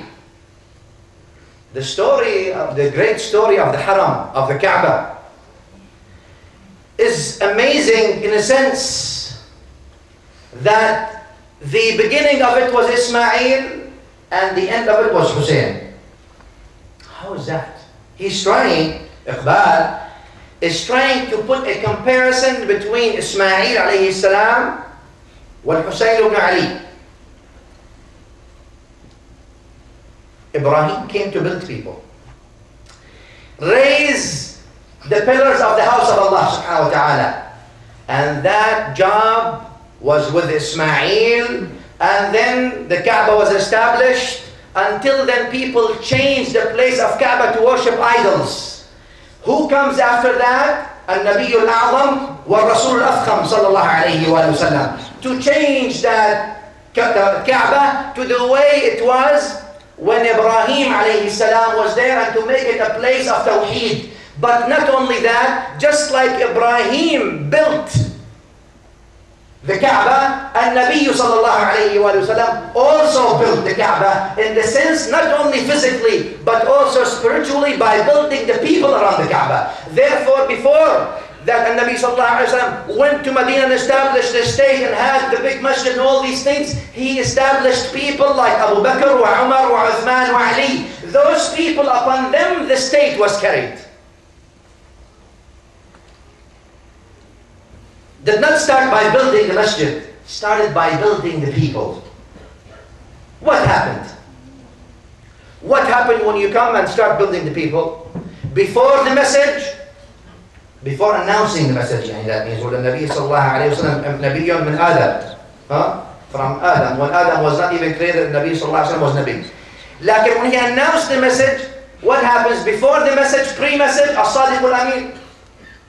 You are trustworthy, and we like you, and you are honest, and you, there is. The minute he announced the message, he became, وَالْعِيَاذُ بِاللَّهِ كَاذِب. He became kha'in, he became someone who betrays, cheats, someone who lies, a poet, a magician, you name it. Every single word in the book they used against who? An-Nabi al-A'zam sallallahu alayhi wa sallam. Why? For telling them the truth. It is unbelievable sometimes the cruelty of humans to their fellow humans. You see that when they tried to, they couldn't comprehend that the Prophet ﷺ does not really want their money and does not want their positions. All he wants to tell them is to share with them the truth. They tried to what? How was their response? First, they sent them the little kids from the streets to curse him and throw stones at him. Then they sent him the sufaha, the ones who are older but no brain, to do what? To dump dirt at the Prophet ﷺ. Slandering, dumping dirt, physical. But when that's all did not stop them, what did they do? They started planning for assassinations of the Prophet ﷺ. So one time they sent him a poisoned meat. The other time they sent people to watch around him, etc. Every day was almost a survival game with these people. Until Nabi ﷺ moved to Al-Madinah. And in Medina then the society began establishing itself in a peaceful mode. Like, notice how the harassment, the slander, and then all these people who all of a sudden were with him, now they are against him. You see how power changes people. Huh? People go, they leave the haqq, and then the first thing they do against the haqq is slandering the haqq. Oh, he is saying the truth, he is saying the wrong. How can you follow him? Na'udhu billah, he is an extremist. Now that's what Quraysh said. Quraysh, what did Quraysh say? An extreme. أَتَجْعَلُ الْآلِهَةَ إِلَهًا وَاحِدًا? The Quran says on their behalf, look how extreme he is. He wants to make all the gods one God. Extreme mentality. So those were he was, make sure, be careful, and then do an embargo. They put them all, and Nabi sallallahu alaihi wasallam and all his family, all Bani Hashim, everyone from Bani Hashim. Whether you declare your Islam, you don't declare your Islam, you are young, you are old, whoever you are, including Khadija, they put them all in Shi'b Abi Talib for 3 years embargo until they died. Yani the end of 3 years, what happens? Enter when you deprive people from the basic needs to life. What do you expect? What do you expect? When you deprive them from any hope, what do you expect?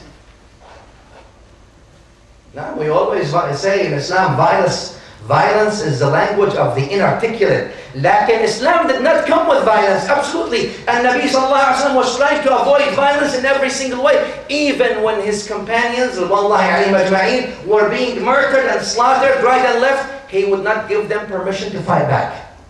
Look up the Makki period. At the end of 3 years in Shi'b Abi Talib, what happens? 2 important people died. Many people also died. Khadija radiallahu ta'ala anha died. Abu Talib died. Main 2 supporters of the Prophet sallallahu alayhi wa sallam. Now they said, we broke his back. Let's see how things go.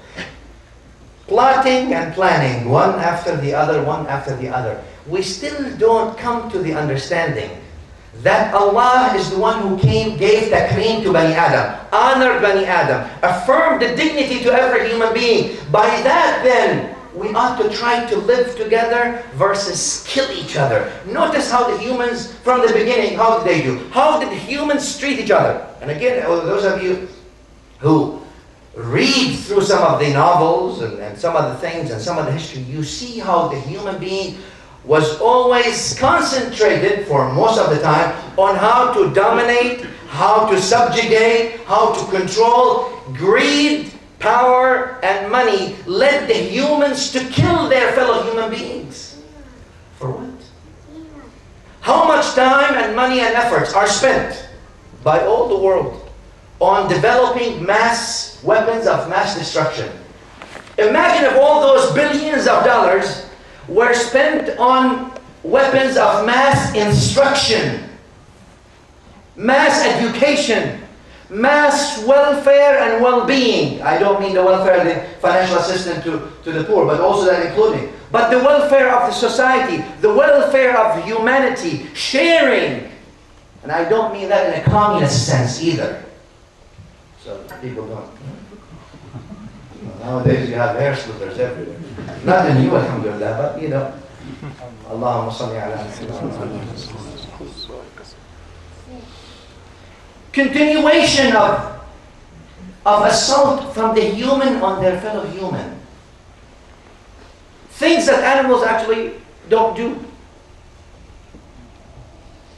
The first thing that happened to the Prophet ﷺ and all the Anbiya around, and all the Anbiya before him, is their own people. Those who claim to be from the same clan, the same tribe, the supposedly before the same whatever it is, the same society, they are the ones who are the most vicious against them. And you see how Abu Lahab or Abu Jahl tells the Prophet ﷺ on his deathbed, he's dying actually in the battle, he says to Ibn Mas'ud, he says, tell Ibn Mas'ud, go tell Muhammad, and he's dying, that I am his enemy even after I die.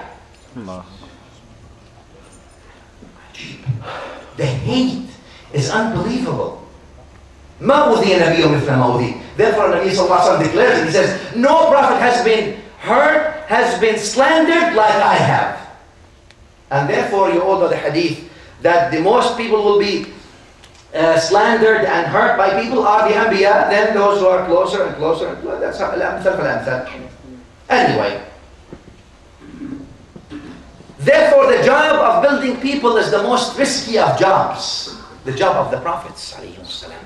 Building people, teaching the people when people resist. And history, if history is any witness, it tells you 123,000 prophets, they were all killed almost. And not even a prophet that passed by almost without an assassination to kill them. Why? إذ يرفع إبراهيم القواعد من البيت. Ibrahim built the house in both sides from a dini, educational point of view, from a physical point of view, and so did the Prophet ﷺ.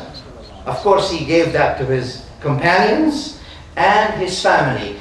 Muhammad Iqbal, the poet, he tries to shed a light. He says there is a similarity here between Ismail and between Al-Hussein. It seems like the Prophet ﷺ, when he told the Sahaba radiallahu anhum, and he was with the Sahaba and he was with his family, they realized how much sacrifice it took to preserve this Kaaba of Allah. Took the story of the Haram.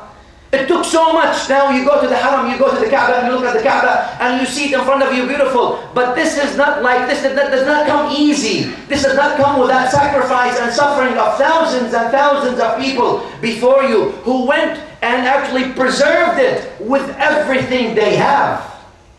You go and you look at it, oh, very nice. Jalali and Jamali. To some people, it was the price for that Jalal and Jamal was their blood and their sons and their families. Ammar bin Yasir, they killed, they killed Sumayya, his mother, they killed his father, etc. You know all these things. I'm not here to tell you anything new. That's the first. It requires sacrifice.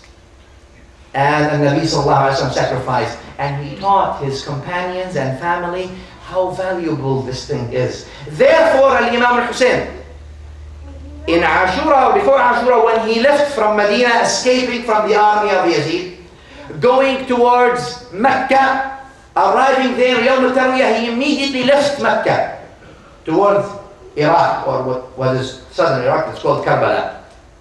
Why? Often people say, why didn't he stay in the Haram? Haram, and everyone that enters the Haram is safe. Sahih al-Quran, وَمَنْ دَخَلَهُ كَانَ آمِنًا. Yes, that is true for those who believe in Allah subhanahu wa ta'ala in the Day of Judgment, but not for those who twist everything according to what they want. Therefore, Al-Imam Hussein immediately left Mecca to Iraq to avoid the destruction of the Kaaba because of him. You say, why is that? What's the problem? The problem is when you are a voice of haqq, when you are speaking voice of haqq, you give terrible sleeping habits to tyrants. In other words, they can't sleep well as long as you speak. As long as you exist, they have insomnia.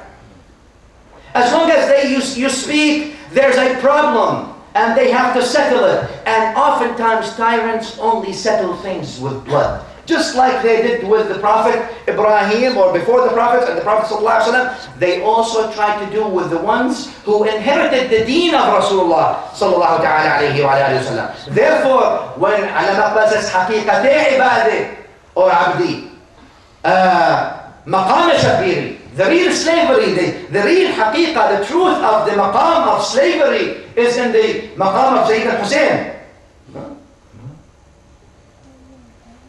Here and there. Al-Hussein left Mecca immediately to where? To Iraq, to avoid that Al-Kaaba remain sacred. But do you think it remained? Absolutely not. You know what happened after that to Ibn Zubair?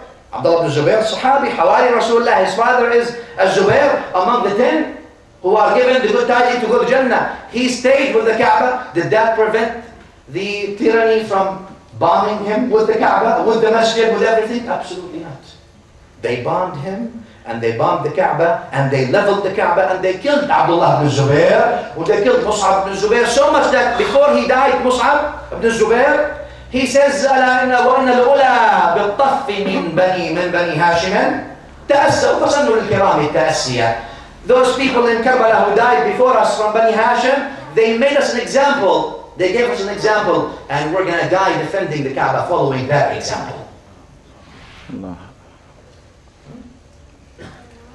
Anything sacred? What is it? He says, they say in their mouth, La ilaha illallah. There are many people who say in their mouth, La ilaha illallah. The point is, do they say it in their heart, and do they practice La ilaha illallah Muhammadur Rasulullah? Do they practice the obligation of La ilaha illallah Muhammadur Rasulullah? Did La ilaha illallah build them interiorly, or built them only exteriorly? Where is the point? The point is, what is the effect of La ilaha illallah on you? How will it hold you? And you know you will be held accountable in the day of judgment for that. أقول قولي هذا أستغفر الله.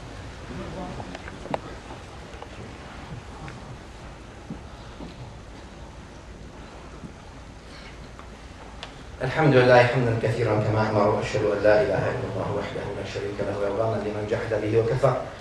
أشهد أن سيدنا محمدا صلى الله عليه وعلى آله وسلم خاتم الأنبياء، كلما اتصلت عينهم بنظر وسمعت أذنهم بخبر، وأشهد أنه خاتم النبيين وسيد المرسلين صلى الله تعالى عليه وعلى آله وصحبه أجمعين.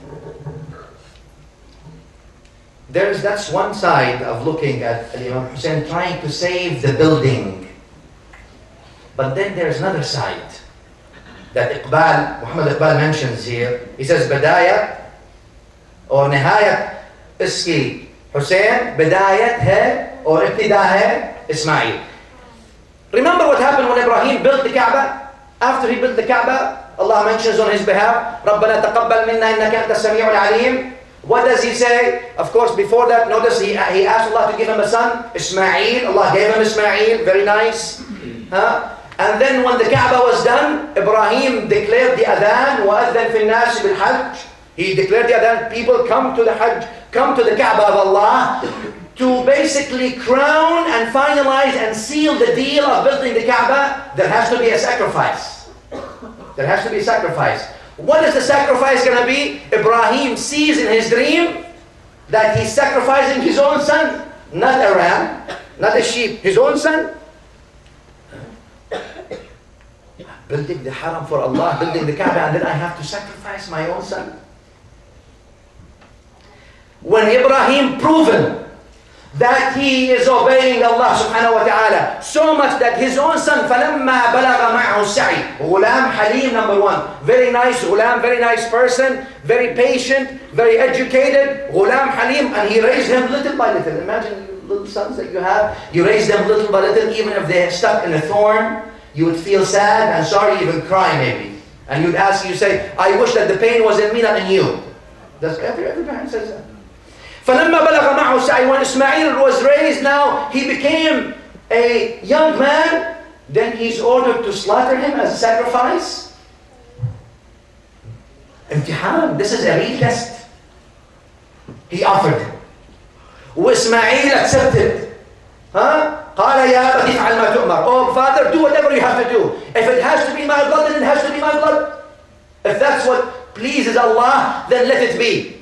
But right there when the knife was going, وَتَلَّهُ لِلْجَبِينِ, Ibrahim took the neck of Ismail and put it towards the sand so he doesn't see the face of his son when he's killing him. It's difficult for a father. وَتَلَّهُ لِلْجَبِينِ. But then all of a sudden the order comes, you have proven, قَدْ صَدَّقْتَ الرُّؤْيَا, you have proven. And now here is an exchange in front. Instead of slaughtering Ismail, you slaughter this ram. This was the sacrifice that ended or sealed the deal of building the Kaaba for Ibrahim.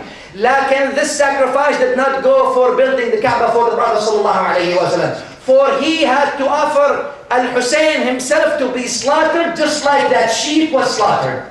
Instead of offering the sheep was no longer accepted here because the sacrifice is much bigger and the ummah is the seal of the ummah, and if this changes, then this change will be everlasting. The sacrifice to finalize and seal that deal of teaching and line of understanding had to be with the sacrifice of the blood of Imam Hussein. Therefore he says, Iqbal says, نهاية اسكي إسماعيل ابتداء of نهاية اسكي Hussein ابتداء إسماعيل.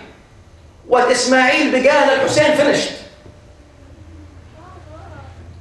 Because the voice of Haqq يَقُضُّ مَضَاجِعَ الظَّالِمِينَ, shakes the beds of the ظالمين, of the tyrants. They want to silence them from their own people. There is one thing that I'd like to say. Of course, the people of Haqq are always under fire from everybody. But no one people want to take him out of Islam, the others, just like they said about Hussein. He is Khariji, people of Bid'ah. He is not the son of Rasulullah, he is son of Ali. Why do you say son of Rasulullah? And even though the Prophet ﷺ, in every hadith we have in the entire Muslim Ummah, whenever he talks about Hassan or Hussein, he says, Ibni, my son.